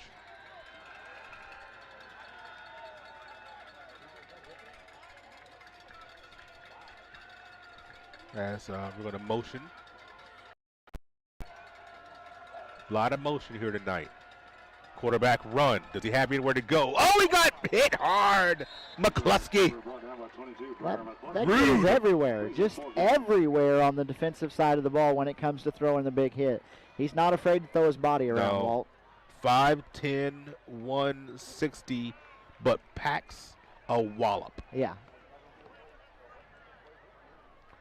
I mean, if you're Owen Valley here, it looks like they're lining up to go for it. And I honestly, this deep in their territory, I don't know that it matters. They're just trying to get a first down. They're going to punt. Yep, they're going to punt it. Boy, you would have thought that Philippi would have been able to get a little bit of yardage, but just couldn't get anything there as the punt bounces at the 50, takes a nice Owen Valley roll to the 39 where goes out of bounds with a minute and 29 seconds to go. We'll keep this one here. But once again, I want to remind you, tomorrow afternoon, J. Barrett Field, St. Mary of the Woods will take on Quincy University. The Pomeroys put up 52 on Midway on the road last week in a very entertaining ball game. 52-36 was the score there as they really were able to roll up. Those two teams combined for over 1,000 yards of total offense. So it just, I don't know that we'll see that tomorrow, but I know last week it was an offensive showcase. Northview Knights put on a showcase of their own here offensively. Not bad defensively either. 1st and 10. And the give to Rates on the end around, and he's zigging, zagging. He's got room in the second level. 20, 10, 5 touchdowns. Jake Rates, one play, 61 yards. It is just incredible to watch the juggernaut that is Northview's offense. I mean, they're going to put up 50-plus points again by halftime, and that's probably the 3rd game out of 5 this year. I mean, their defense is good. Their offense is incredible, Walt. Yeah, it is. To look at where they've come from the Jamboree, I tell you, they're hitting on those cylinders right now, man. Yeah. I mean, they're firing on every one. Gee whiz. 56-0. We're going to step aside for a quick break. Bat rack for the rest of the half. We build Indiana. The Laborers International Union of North America are building roads and bridges to get Hoosiers where they're going today and a new energy infrastructure that will keep Indiana competitive tomorrow. Liuna's over 12,000 statewide members also grow local economies, earning good union wages, shopping where they live and work, and paying taxes.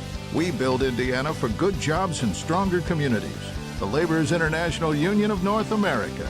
We are Liuna. At Lynn's Pharmacy, we're more than just your pharmacist. We're your neighbors. Our kids go to the same schools. We eat at the same restaurants. We sit next to you in church. When I listen to a symptom. When I fill a prescription. When I offer advice, I'm not just helping a customer. I'm helping my neighbor and a friend. My name is Lynn Hofstetter, and I'm the proud owner of Lynn's Pharmacy, a modern pharmacy with old-fashioned values and personal service dedicated to keeping you, your family, and our community healthy since 1872. Here at Lynn's Pharmacy, downtown Brazil. You're watching the Indiana Sports Network. Well, 56-0 with 77 seconds to go in the half as Whitman might have to ice him at halftime. You know, the unfortunate part is there's 77 seconds left, and that's enough time for Northview to score again. Yeah, you're right. Great directional kick to the sideline. How about a run back? There he goes. Whitman's got to stop him, and he does at the 45-yard line. Great run back by Ledger. Big shot in the arm for the Patriots here at the end of the half. And it's something for these fans to get excited about, is the roars from over here with the Owen Valley fans was fun to hear as he juked out 2 defenders, got down the sideline. If it wasn't for Whitman there, he would have took it to the house, Walt. And Whitman did his job. That's what you want your kicker to do. Sometimes you're the last line of defense. And they have it on the 45-yard line. Still have time trying to get on the board. Run play, going left side. Not getting much. Zachary Shelley on the carry there. Down by 46 for Plunk. Brings up second down. So that's the first time tonight that Owen Valley started in plus territory. Yeah. See if we can pay this thing off. Clock is not exactly their friend, and they're not going to be in any hurry. I think they might just be wary of making a mistake here. Well, and they know they get the ball back, wanting to run this clock out at least and make sure that Northview doesn't put any more points on the board. I think that's what they're trying to do. Shelley, helmet comes off. Your helmet comes off. You can't be pursuing the play. As the clock stops with 23.5 for 58 Devin Orman. Brings up third down. Not happy right there was Carter Raines. He's going to come off the field now to get that helmet fixed. Trying to make the tackle with no helmet, man.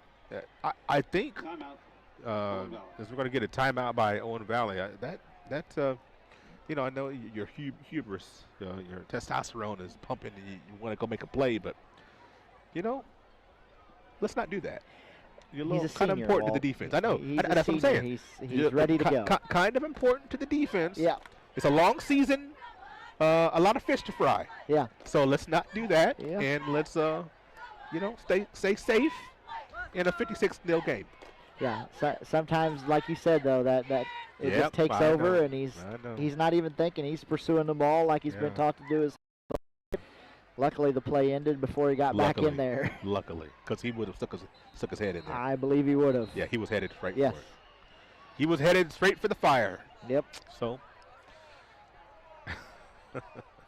third down and 3.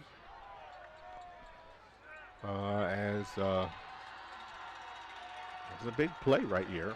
Northview trying to force a decision. Philippi back to pass, run for it, young man. Oh, he's going to throw it down the field. Overshoots his DeMille. What a touch! He's out of bounds. I thought it was going to be a toe tap interception, but he said he was out of bounds. I thought it was a pick. I think it was an interception, and the ref just gave it to him out of bounds to give them one more shot because it looked like Lewis easily had both feet in bounds. I was going to say not one, but 2. Yeah. I mean, he looked like he knew exactly where he was at on the field. So. Interesting. 4th down and 3.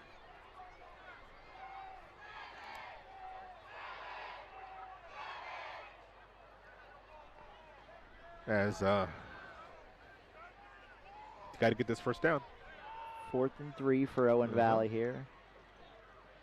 Philippi back to pass, a swing, K, and first down. He's upended by Keegan Bell. Not before a first down, though, as Owen Valley takes their final timeout of the half. So they've got time to pitch this thing into the end zone here. If you got 2 plays. Yeah. But you have to, if you're going to run something, you got to be out of bounds. Yes. Unless you get a first down, they can spike it because they will stop the clock to reset the chains. But most likely going out of bounds. So we'll see what the Northview Knights do here defensively. You think they're probably going to drop back in a little bit of a zone coverage because if it's me, if I'm Coach Crouch, I'm probably just throwing one to the end zone. If it falls incomplete, I got a chance to throw one more. But you never know what they're going to do here. Oh, I just saw the replay. Lewis was unequivocally inbounds. Clearly inbounds. It looked to me like he was inbounds. 2 feet. Yeah. That was a great toe tap. Yeah. That was beautiful. That's just the way you but that's okay. That's fine. 1st and 10. Let's see what we got. Oh, a stack! Oh my goodness! Oh, a big hit. Was that Orman? Northview pops on it with 6.3 to go as and that fumble was recovered by the birthday boy. Cale Allen picks up the fumble after the Ormond sack, and Northview's got the ball one more time with 6.3 to go. I'd love to see them take a knee. Yes. And not even hand it off, to be honest with you. I'd love to see them take a knee. Yeah, just take a knee, get us into halftime. It looks like that's what we're going to do. Looks like here. They're going into victory formation. Yeah, there you go. Very good. And that knee is taken. Yep. And that'll be it. We reach halftime mercifully, 56 to nothing. The Northview Knights up in a big time way. We'll have running clock for the second half, which is not all that much of a surprise here to many, as we're going to have an interesting conversation here at midfield. This is interesting. You don't see this very often. So, like some captains, we'll keep this here. We got the captains, some captains at midfield with the referees, and I'm not exactly sure what the discussion is, but they're, I don't know, we're making some sort of a decision, some sort of a joint decision. But this is very unusual to end a half. I mean, honestly, I don't know that I've ever seen this. I don't know that I ever have either. And I think you got Northview pointing for his direction. So Owen Valley will have the ball to begin the second half. They deferred, but I don't know. I would love to get some information about what that conversation was for, what was about. But alas, it is a halftime. We'll step aside for a break and come back and give you some first half analysis. And you'll probably get some sights of the Northview Marching Knights as they will perform at least part of their 2025 show. We'll be right back after these messages on the Indiana Sports Network. Carbon Heating and Air Conditioning has been serving the Wabash Valley for over 30 years, and we are a leading Green Pro partner. Cold weather is here. Be sure to have your heating system serviced. We also have rebates available up to $625 on qualifying equipment. You can also get 24 months no interest financing for qualified customers. So if you need a service call or are looking to upgrade your current system, give us a call at 812-448-8387. Carbon Heating and Air Conditioning, where comfort and quality meet. Visit us at our original Terre Haute location or our new Brazil location for an exceptional dining experience. Open 7 days a week for lunch or dinner, and always remember we have gift cards and party tray size to go. Polonies, from our family to yours. Since the beginning, Riddell National Bank has been instrumental in all aspects of our business. The financing department has been wonderful. They are there to be a partner with you, and I tell you, they've been a really, really good asset for us. You're watching the Indiana Sports Network. It's time for the halftime report on the Indiana Sports Network. Well, it is halftime, and the Northview Knights have they've just been all over Owen Valley in every which way, 56 to nothing. As Northview is not punted here tonight, and they've just really gotten everything they wanted to get. Yeah, I mean, aside from the penalties, Northview has played flawlessly on both sides of the football. I mean, big hit on defense, fumble recovery, the muffed kick early in the game for the touchdown by Fell. The offense is just clicking everywhere. Bath, I'm going to guess, probably has close to 200 yards passing already on the night. Probably.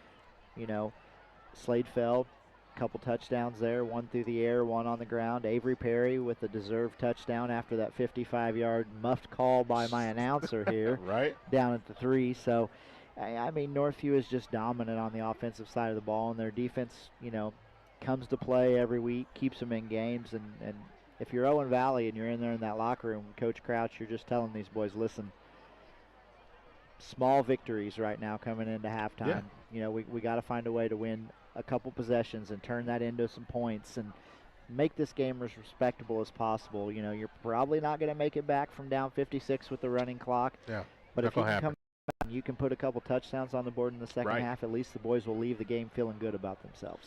They will, and when you look at of course, I would imagine. I don't know. Northview may come out with ones to begin the half. It's possible.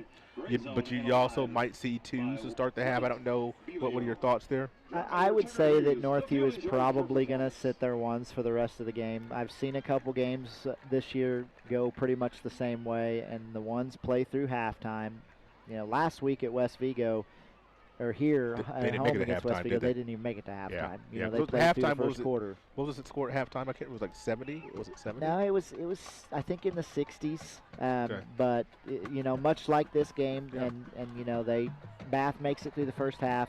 You're probably going to see Cooper Schimmel play the second half, and I mean, if you're Coach Raich, you're looking towards the future just a little bit in games like this because you have 18 seniors, and most of them are your skill players. So you've got to see what you have in the underclassmen. So games like this are good as long as you can stay up for the games that you're going to need everybody for all 4 quarters. So you're probably going to see Cooper Schimmel, a little bit of Sebastian Stewart, players like that for Northview on the other side of the ball. And like I said, again, if you're Owen Valley, you want to come out and just get the opening kickoff, maybe get a touchdown right there and get the energy up, get them pumped up, get these fans into the game a little bit, because nobody wants to come out here and watch a football game like this, and especially nobody wants to play in one. So they're looking for moral victories at this point, Walt. On the field right now, the Northview Marching Knights, their 2025 show called Squared. They are perfecting their show. They'll be in competition for the first time next Saturday at the Avon Invitational. That's September the 27th. As Northview at that point will march at 4:15 p.m. and compete in Open Class C. Earlier in the afternoon, you'll be able to see the Pride of South Marching Band, Terre Haute South, at 12:44, and the Terre Haute North Patriot Brigade at 1:49. Both of them marching in Scholastic Class A. So that is, for those who, like me, love marching band, and good opportunity to see both, all three, South, North, and Northview at the same venue on the same day. Just spend the afternoon at the Avon Invitational and enjoy some great marching band. We'll give you an opportunity right now to watch the sights and sounds of Square, the Northview Marching Knights.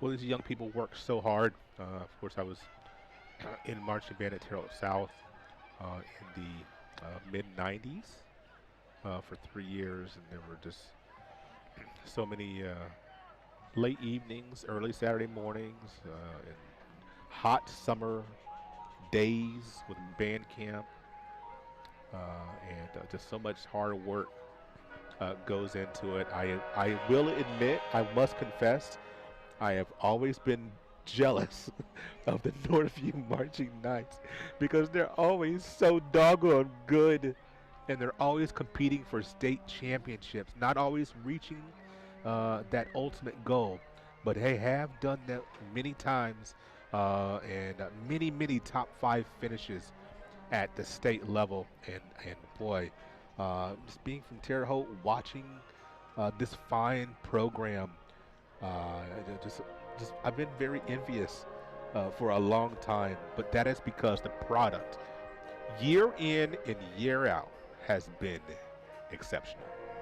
Yeah, I mean, I've had 4 kids come up through the ranks at Northview. I've got a couple still at Northview. None of them were marching knights or band members. You know, all my kids were on the sports side of it, but I've spent many a mornings running kids to practices, and I tell you what, these kids out here, they work just as hard as some of those sports kids because they are dedicated to their craft, just like a sports kid is dedicated to his, and you can't say anything about what they do because they win. Yes. And they're constantly up there at the top when it comes to what they do. And, you know, kudos to these kids because sometimes it's not looked at all that positive, but, man, these kids learn skills that are going to take them through life as far as being part of something.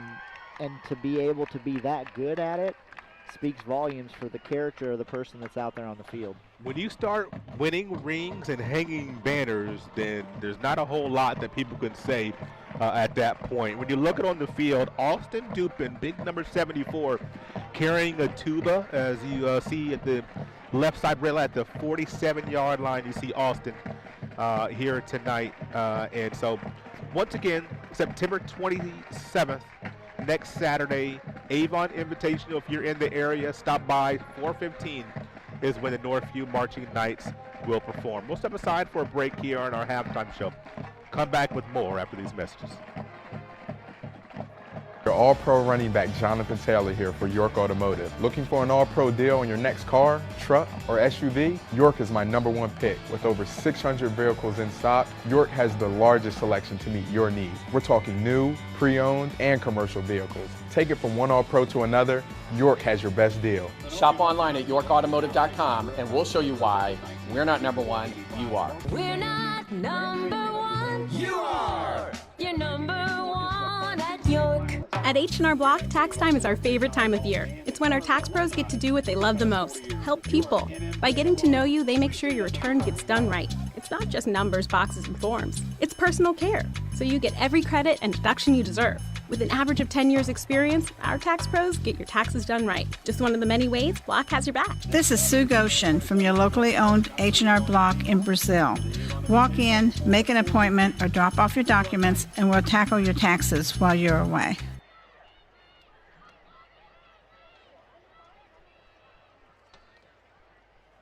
You are watching high school football on the Indiana Sports Network.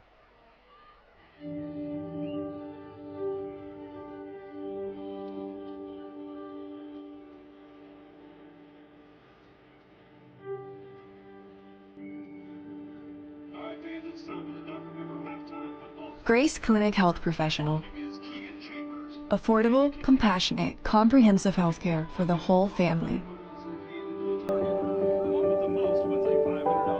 In Terre Haute and Greencastle. We build Indiana.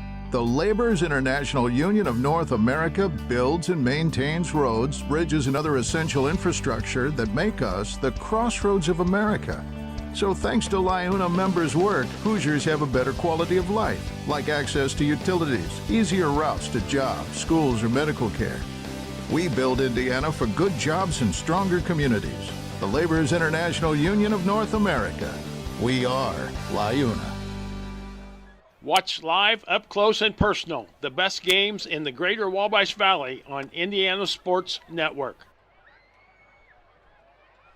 Well, the Northview Knights are up 56 to nothing. As when you look at the scoring, the way they've scored, I'm just going to read this off. 3 plays, 74 yards. 5 plays, 88 yards. 3 plays, 58 yards. 4 plays, 64 yards. 2 plays, 51 yards.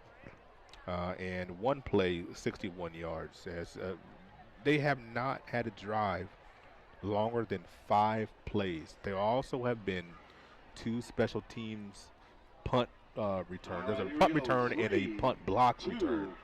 So it just, when you look at the way this game has gone, it just they offensively really have done no wrong. Well, and that's the thing. They've done this for 5 consecutive games, and it'll be interesting to see. I don't think it'll be that easy, obviously, next week against Terre Haute South.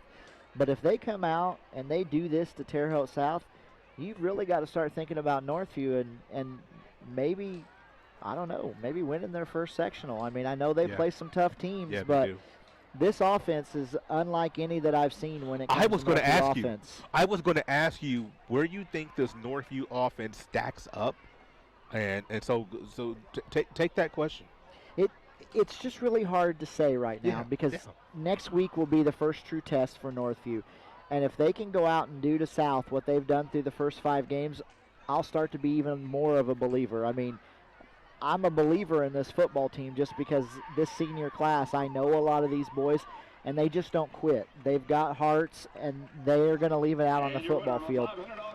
But if they can come out and do even half of what they've done in the first 5 games against South, you're going to start to see Northview in a much different light. I mean, being ranked number 14th in 4A for where we are as a school when it comes to Northview, it's really, truly incredible to watch at times. And, I mean, that's nothing bad against any of the teams they played, but, I mean, Northview has put a senior-led group on the field, and they're out there for blood every play. They want to prove to everybody that says, oh, well, Northview plays the soft schedule.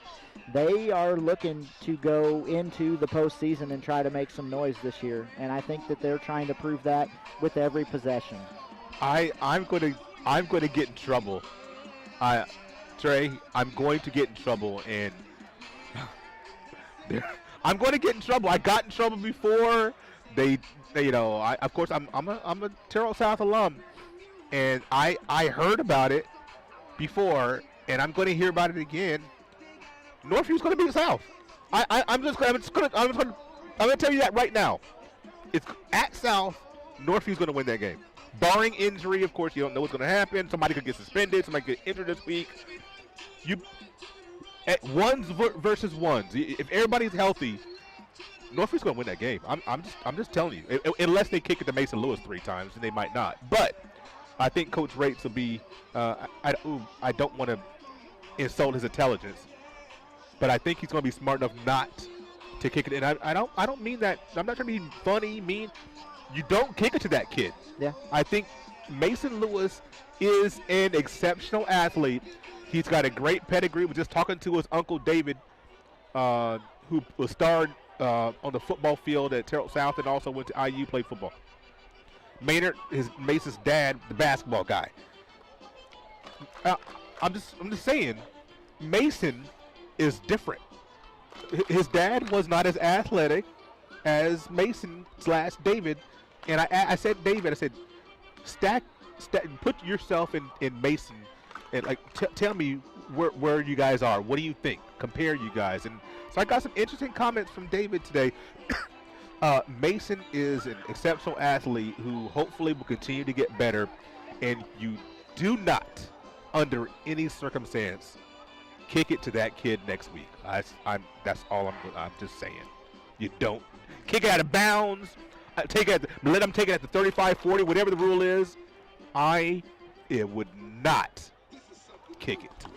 Listen, there are so many storylines for that game next week already. We've talked about a little bit Northview and what they're coming out to prove.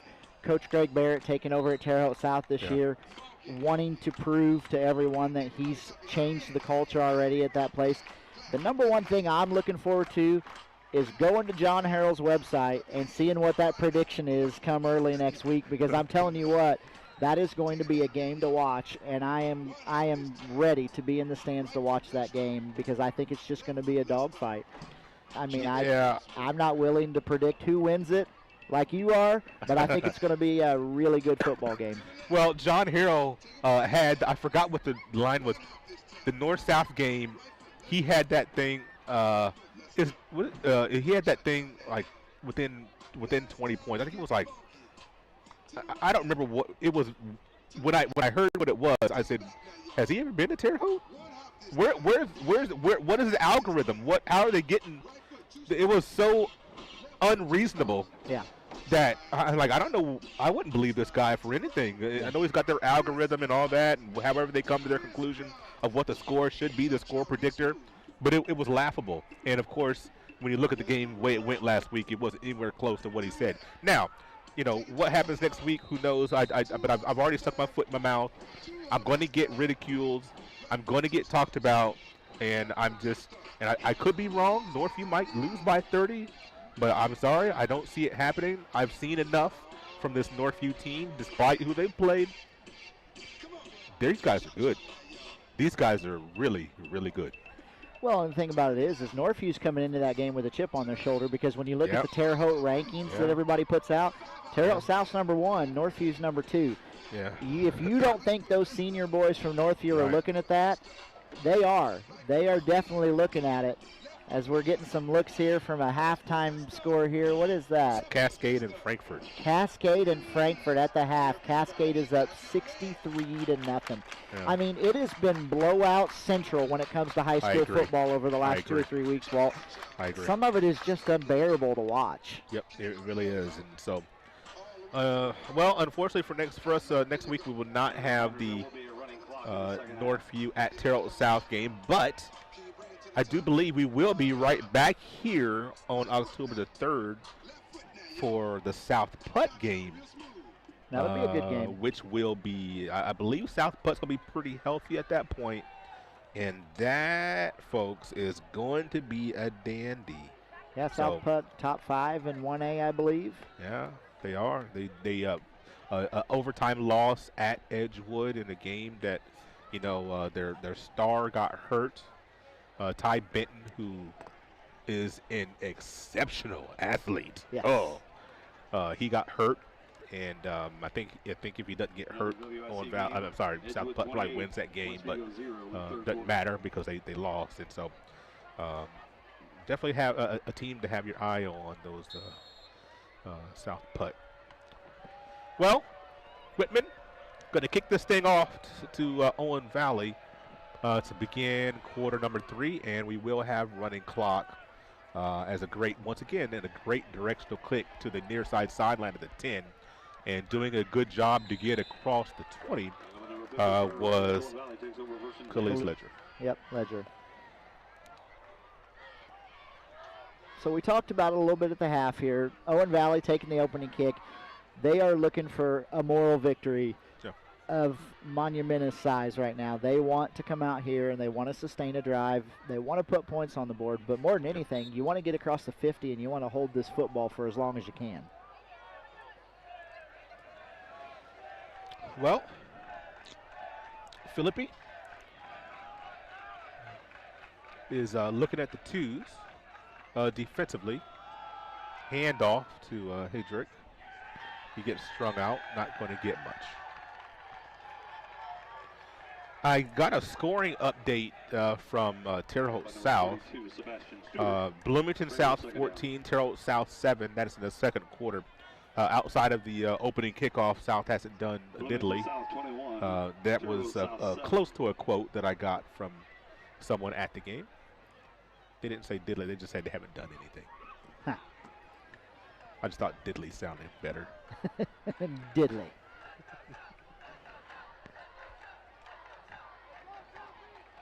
So 2nd and 10 here for Owen Valley. Shotgun again for Felipe. And a flag. Or I believe Philippi, I'm sorry. Yeah. We'll see when somebody moved. Against Owen Valley. Yeah. Oh, did they say delay of game? Is that what you said? I think delay of game, yep. Timeout, Owen Valley. Well, did they take the timeout instead of the delay, or did they get delay and take the timeout? Either way, we'll be right back after this message.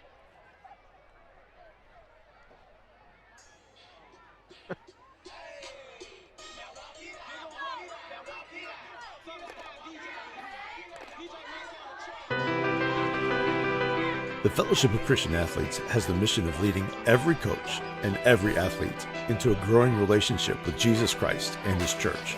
Through camps and huddles, character coaches, and special events, we are making an impact in West Central Indiana. Check out where you can get involved at our website, wcindianafca.org.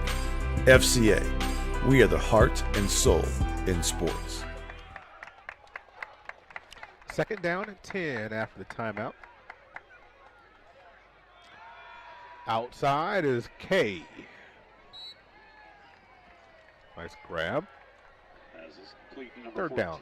Camden K. Excited to see the Pomeroys for the first time tonight in person. Tomorrow afternoon. I don't want to say tonight, but tomorrow afternoon is if you're in the area not doing anything tomorrow, come on out to J. Berry Field. There is an exciting brand of football. Sprint football is 11 on 11, full pads. It's just the dudes can't weigh over, I think it's $185, somewhere in that ballpark. That's the only difference between sprint football and I guess you would say full football, whatever you want to call it. Kind of levels the playing field a little bit. Knights in the backfield and not going to get the first down. It looked like, was that Carson Deal? Yeah. Junior Carson Deal, his first time on the field tonight probably, and gets in on the tackle. So I want to apologize to the fans at home. In the first half, we had a little bit of technical difficulties with the scoreboard, but we've got a camera on the scoreboard now, so everybody's able to see it live and in person. Of course, the Pomeroys, I mentioned sprint football, but next year they're going to transition to NAIA as they'll be a member of the I don't know what it stands for. I forgot what it stood for. I'm sorry. Oh shoot! I'm gonna get it in a minute. What's the conference they're gonna be in next year, Kanan? Mid-States. Thank you, Tony Harper. They'll be in the Mid-States Football Conference next year. Football Association. I'm sorry. I drew a blank on what what their conference is going to be right when I was trying to bring it out of my mouth. But anyway, sprint football. This is the fourth and final year of sprint football for St. Mary of the Woods. They started 4 years ago with the championship. They're trying to bookend it with the championship this year. Coach Blaine Powell and staff. Great brand of football over there for St. Mary of the Woods. Stretching this play out to the far side. And a big hit right before he gets to the first down marker. None other than Brian McCluskey again on the hit. North 55, Bloomington North 12. Just a great time of year, right now when you football on every level, whether you high school, college, professional in full swing. Baseball playoffs, if you like baseball, playoffs are right around the corner. Toward the end of the playoffs, you got, college basketball starting, and you got professional basketball starting. This is a great time of year. I just love fall. This is the time of the year where I have to figure out how to stop eating because I like to watch a lot of TV because I love sports. Second down running will bring up third down. I could legitimately sit at home on the couch the entire weekend and do nothing but watch sports. No doubt. If you like golf, the Ryder Cup coming up this week. Yep. That's going to be a tough course for them to play on. Yes, it is. Ooh. What's the toughest course you've played? Well, oddly enough, I played a course over in Danville, Indiana a few weeks ago right before Labor Day, and I played in the Twin Bridges Open. And I tell you what, the course itself wasn't bad, but those greens, man, were quick? Tough. Just very hilly. Okay. Yeah. I mean, you could have a 3-foot putt and miss it by 15 foot. Wow. Just going right by it. I mean, a lot of break in those greens. So probably one of the tougher courses I've played in a while. First down run for Owen Valley will move the chains. We're almost the halfway mark of the third quarter, getting close to 6 minutes to go in the quarter. But this is exactly what we talked about, Walt. This is that moral victory drive for Owen Valley right now. They've held the football for half of the third quarter. Couple first downs. They've got it across midfield. They're just looking to see what they can do, and that's not going to help. No, it's not. In the backfield was Woodruff. William Woodruff got in the backfield and just slings down Shelley. Bring up second down. And if you're Coach Raich, you love to see it. That's a freshman. Yeah. William Woodruff, a freshman out there, and he was in that backfield against, Owen Valley's one still. And he was able to corral him and set him back. Loss of probably 4. One of the points that I was going to make earlier when you were talking about some of the, the leadership of the Northview Knights, we get this after this play. Oh, look out. Great cut by Philippi to get, maybe 7-8 yards. But you look at some of the ones for Northview as far as You got Quinn Lewis, 6'4", one of their receivers. Jake Rates, another receiver, 6'1". Slade Phil, 6'2", running back. Colton Bass, quarterback, 6'2". Austin Brewer, receiver, 6'2". Avery Perry, receiver, 6'1". The size that Northview has, up and down their roster offensively at the skill positions. Yeah. You don't see a whole lot of high school teams running those type numbers at a lot of their primary skill positions between running back, tight ends, quarterback, wide receivers. That's why I say, I mean, these boys are playing with a chip on their shoulder every play because they've heard it for years. Northview can't win a sectional. They can't do anything, and those boys are out to prove it. They may not prove it, but they are out to prove that they can. Met in the backfield once again.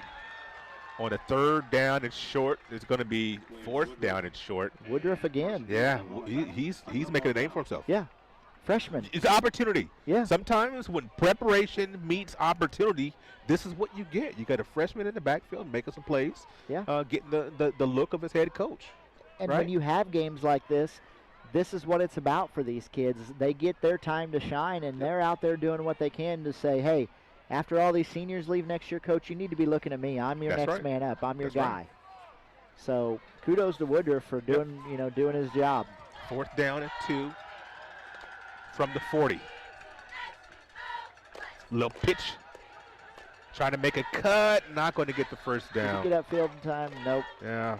Not quite going to get that first down as Hedrick just couldn't find the room that he needed. And it'll be a turnover and downs. The Northview Knights will touch the ball offensively for the first time this half. You look at the schedule for Owen Valley after tonight.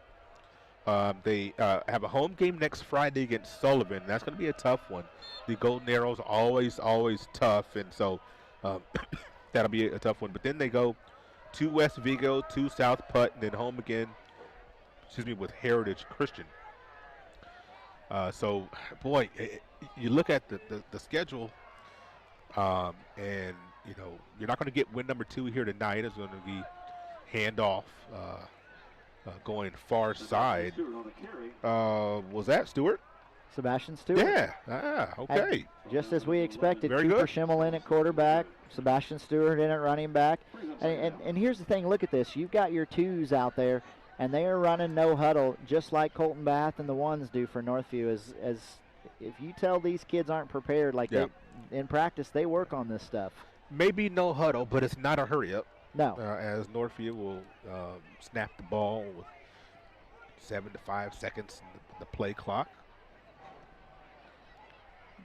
Second down to 6. Getting some texts from some people in the area. I want to say what's up to Kyle Pestoff out there watching the live stream. Thanks for tuning in. What's up, Kyle? But I was talking about the schedule. The Sullivan's gonna be tough. Can you get that home win against Sullivan? That'll be a tough one. But then you go to West Vigo. West Vigo right now 0-4. We'll see how they're doing. But if they're still winless, they're going to be a hungry bunch. Mm-hmm. And West Vigo really probably should have 2 wins coming into tonight. Their first 2 games of the season. Both of those probably should have been wins. Look at that, South Vermilion and Park Heritage at home. 1-point loss to South Vermilion, 6-point loss to Park Heritage. Both games that really could have been won in the 4th quarter, but were not.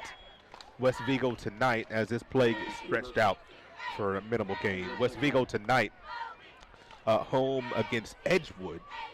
Tough one. And then they're at South Putt before that October 3rd matchup with Owen Valley. So, looking for wins. Yep.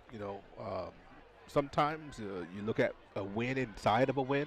Like tonight, that long drive, couldn't get points out of it, but those are some things that you want to see, the execution offensively and defensively for Coach Crouch and his team. Last minute of the quarter. 2nd down, 11. Handoff Stewart.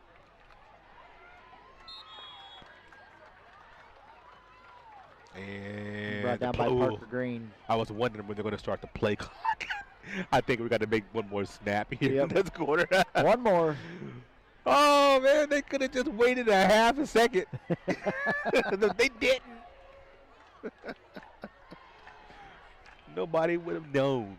I was looking at that thing, telling, ooh, when they going to start it? Yeah. Such honest folks here at Northview. Yep. They're going to make them run one more play, it looks like, here to end the third quarter. Third down at 7. Another give to Stewart. Nice cut back. Didn't quite get the sticks. That'll be the end of the quarter. No score in the quarter, but your score 56-0 for Northview. We'll be right back to the fourth after this. You can get the latest high school and college sports information plus great original sports stories at xlhsports.com. Fearless Designs is still your champion for the finest in laser engraving. Trophies, hats, key rings, mugs, license plates, signs, and almost anything you can dream of are all available. Fearless Designs is a local company now serving the entire United States. Contact Fearless Designs for all your gift and promotional items. You will be glad you did. Carbon Heating and Air Conditioning has been serving the Wabash Valley for over 30 years, and we are a leading Green Pro partner. Cold weather is here. Be sure to have your heating system serviced. We also have rebates available up to $625 on qualifying equipment. You can also get 24 months no-interest financing for qualified customers. So if you need a service call or are looking to upgrade your current system, give us a call at 812-448-8387. Carbon Heating and Air Conditioning, where comfort and quality meet. You're what? Well, we'll come back to the start of the fourth quarter, 56-0 as Northview's going to punt. And first punt of the game. First time tonight. Yeah. First punt of the game. So kudos to the Owen Valley defense for stopping Northview tonight. Scoring update from Terrell South. They're down 2 scores, 28-14. As a beautiful punt. Very good hang time. Fielded at the, 12? But Terrell South down 28-14 toward the end of the first half. A deep touchdown pass to none other than Mason Lewis. As just telling you, man. Built different, huh? Number one for Northview next week is to make sure you know where that guy is. Number 1, don't kick it to him. Number 2, safety help. Yeah. I'm just he's different. Yeah. He's different, man. Well, don't worry. I'm sure Coach Rates and the coaches for Northview are going to get him on the film, and they're going to know exactly what they need to do. Coach Rates knows all about Mason. He boy, does he know. Nice pass to the outside is that'll be a nice gainer. Do we have a new quarterback?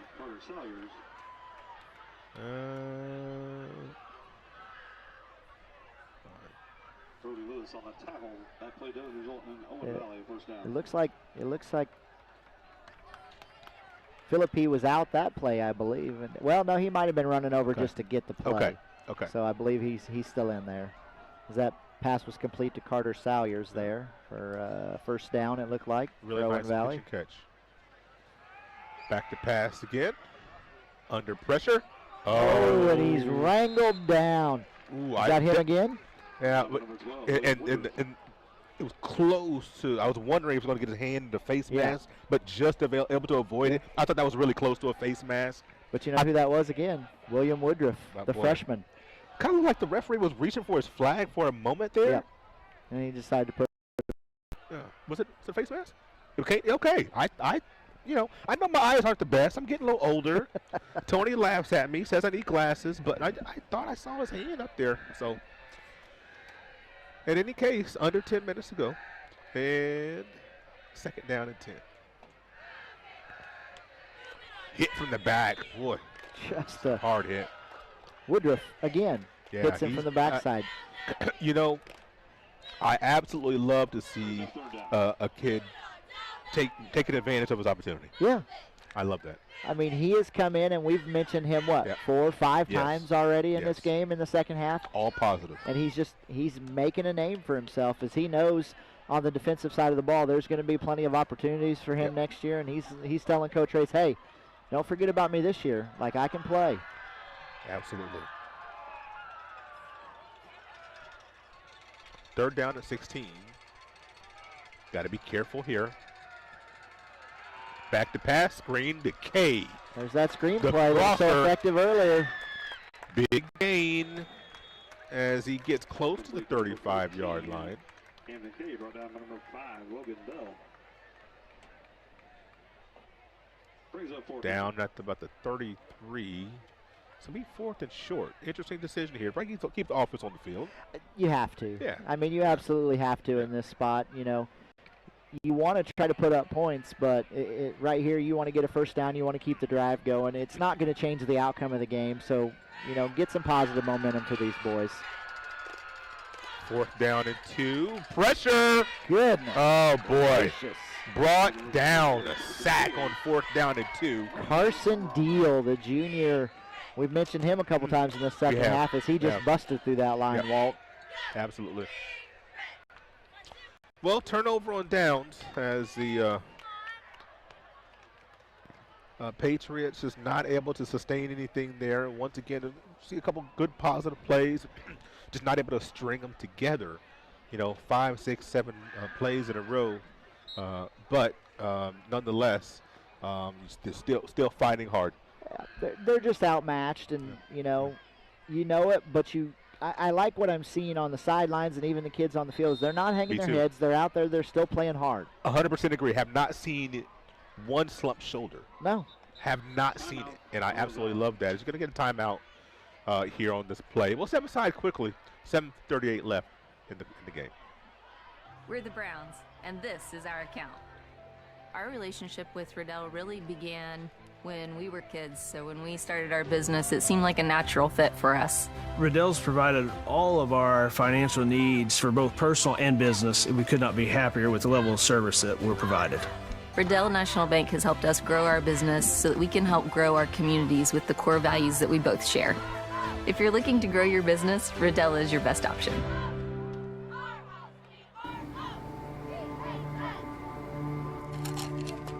I ran out of my pain meds too quickly. I took more and more to get through my day.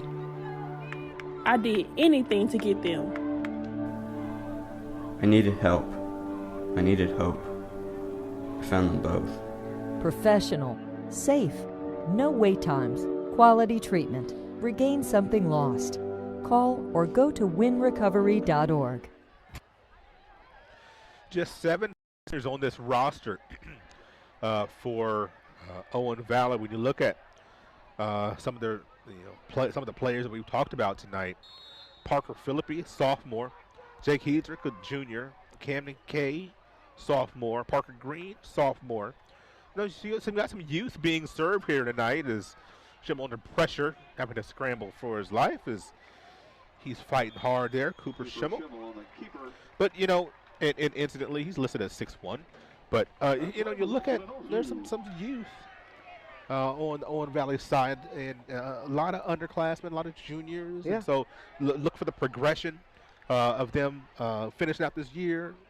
Nice off season, get stronger, get faster, Well, when you put it into perspective, looking at Northview, I mean, Colton Bath as a sophomore wasn't playing much. That's right. We had an upper class, yes, quarterback, and he didn't get to see the field much. He had to wait his turn. Yeah, and Felipe, he's out there making plays as a sophomore. That's right. He's only going to get better, Getting the time now in these games like this is going to help him next year and the year after that. Absolutely. To be able to bring Owen Valley back to what they expect. He's got a nice arm. And sometimes you just need the time to be able to let a play develop. Tonight, he has not had the time that he really needs. But you've seen them put the ball on target. And he can run the ball very nicely. A very strong kid as Northview is going to get in the end zone this time with Keegan Bell. That'll be the first score of the night as we get more fireworks here.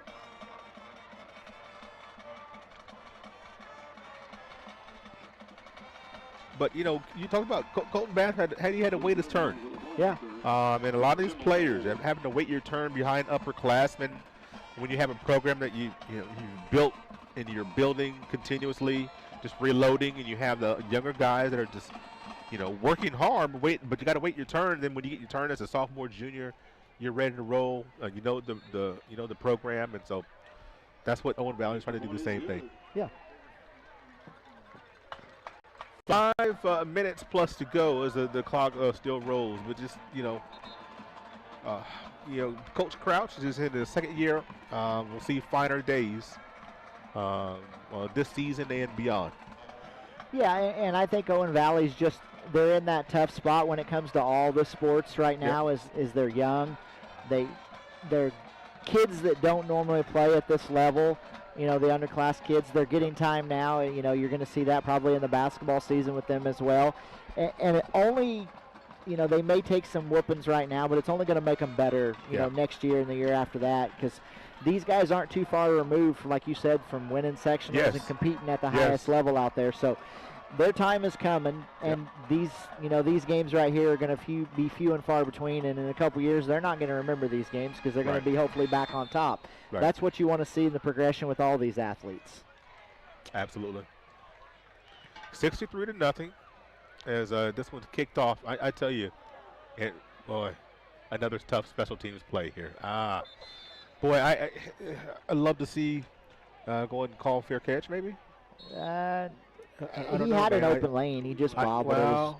We're going to get a frustration penalty here now on Owen Valley as he pushed the kid in the back after the play was over. So unfortunate right there, just a little bit of anger by that gentleman. I mean, not one of his finer moments. I'm sure he wishes he could take that back, but it's frustrating when you're the players out there. And like we just talked about earlier, you've not seen it happen very often tonight as Owen Valley has stayed in and done their job to compete.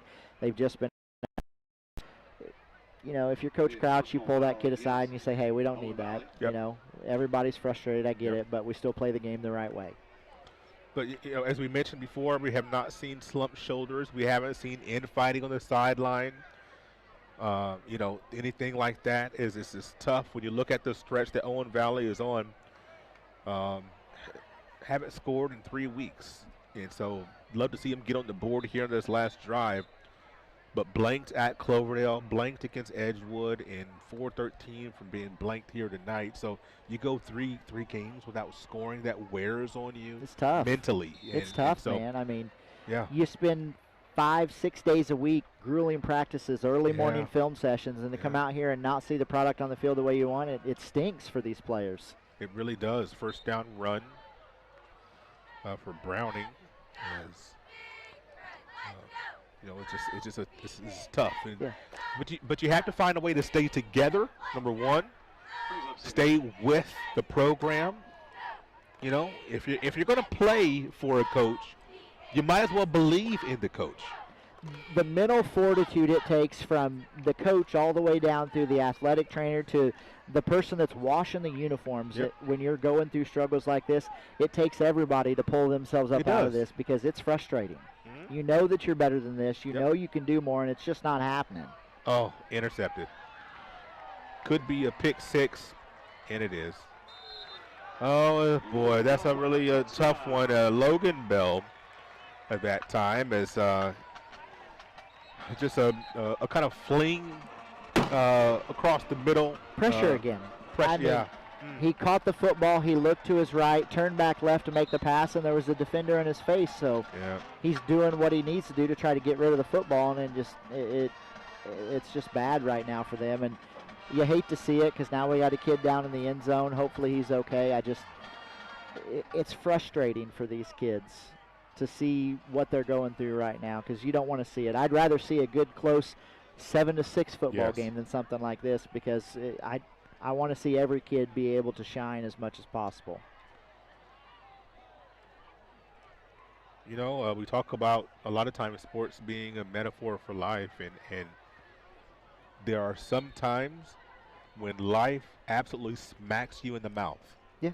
But how do you, we talk about this week in and week out, how do you respond and how do you regroup as a human being? You have to be able to respond and regroup when life smacks you in the mouth because I guarantee you, as sure as you're living, it will happen many, many times. Life will smack you in the mouth, but you've got to be able to pull yourself up and have the help of those around you. Yeah.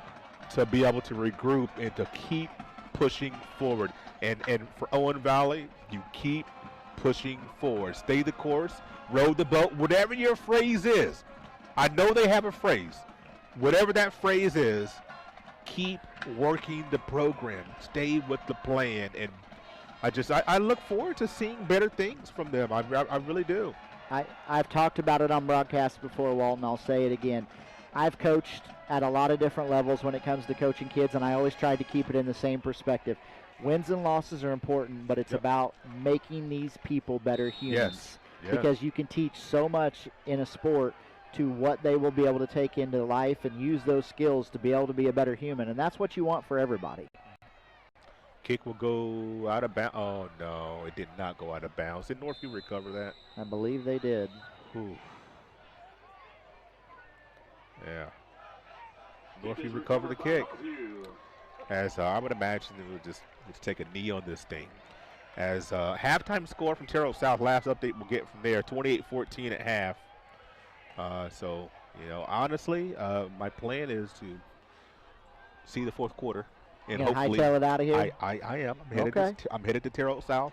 The game didn't start till 7:30, so that hopefully I see a good in the third quarter and fourth quarter. I was at the game last year on a Saturday, Terrell South at Bloomington South, and Bloomington South won by a few points. Listen, maybe you get there, it's 28-28. Who knows? I'd love for that to be the case.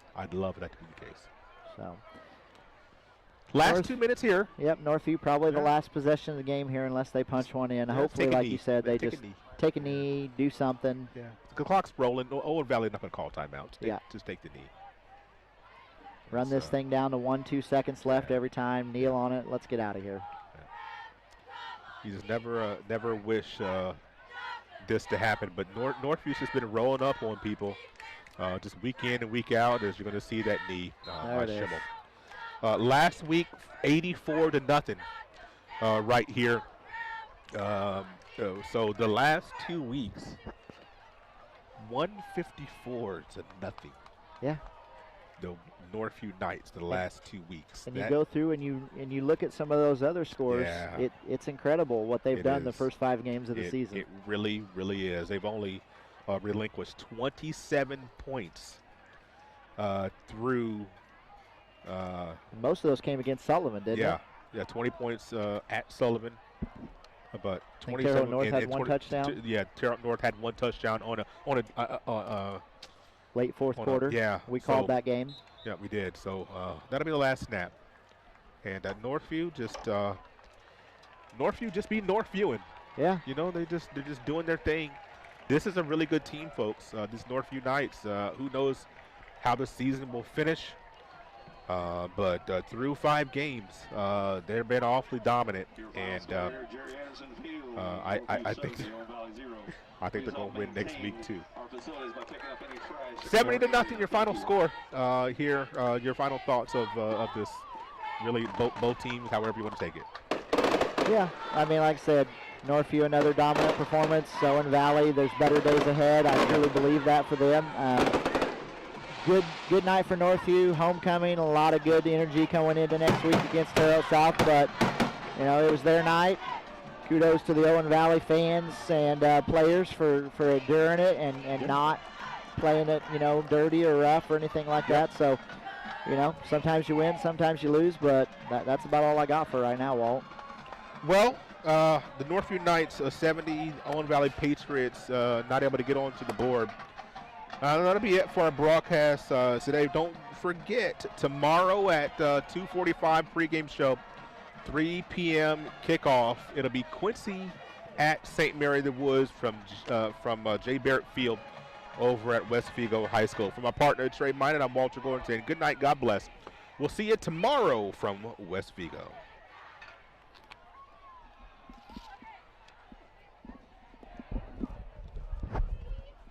You are watching the Indiana Sports Network Game of the Week. This program is a copyrighted production of Indiana Sports Network and cannot be shown, reproduced, or redistributed in any way or in any form without prior written permission from Indiana Sports Network.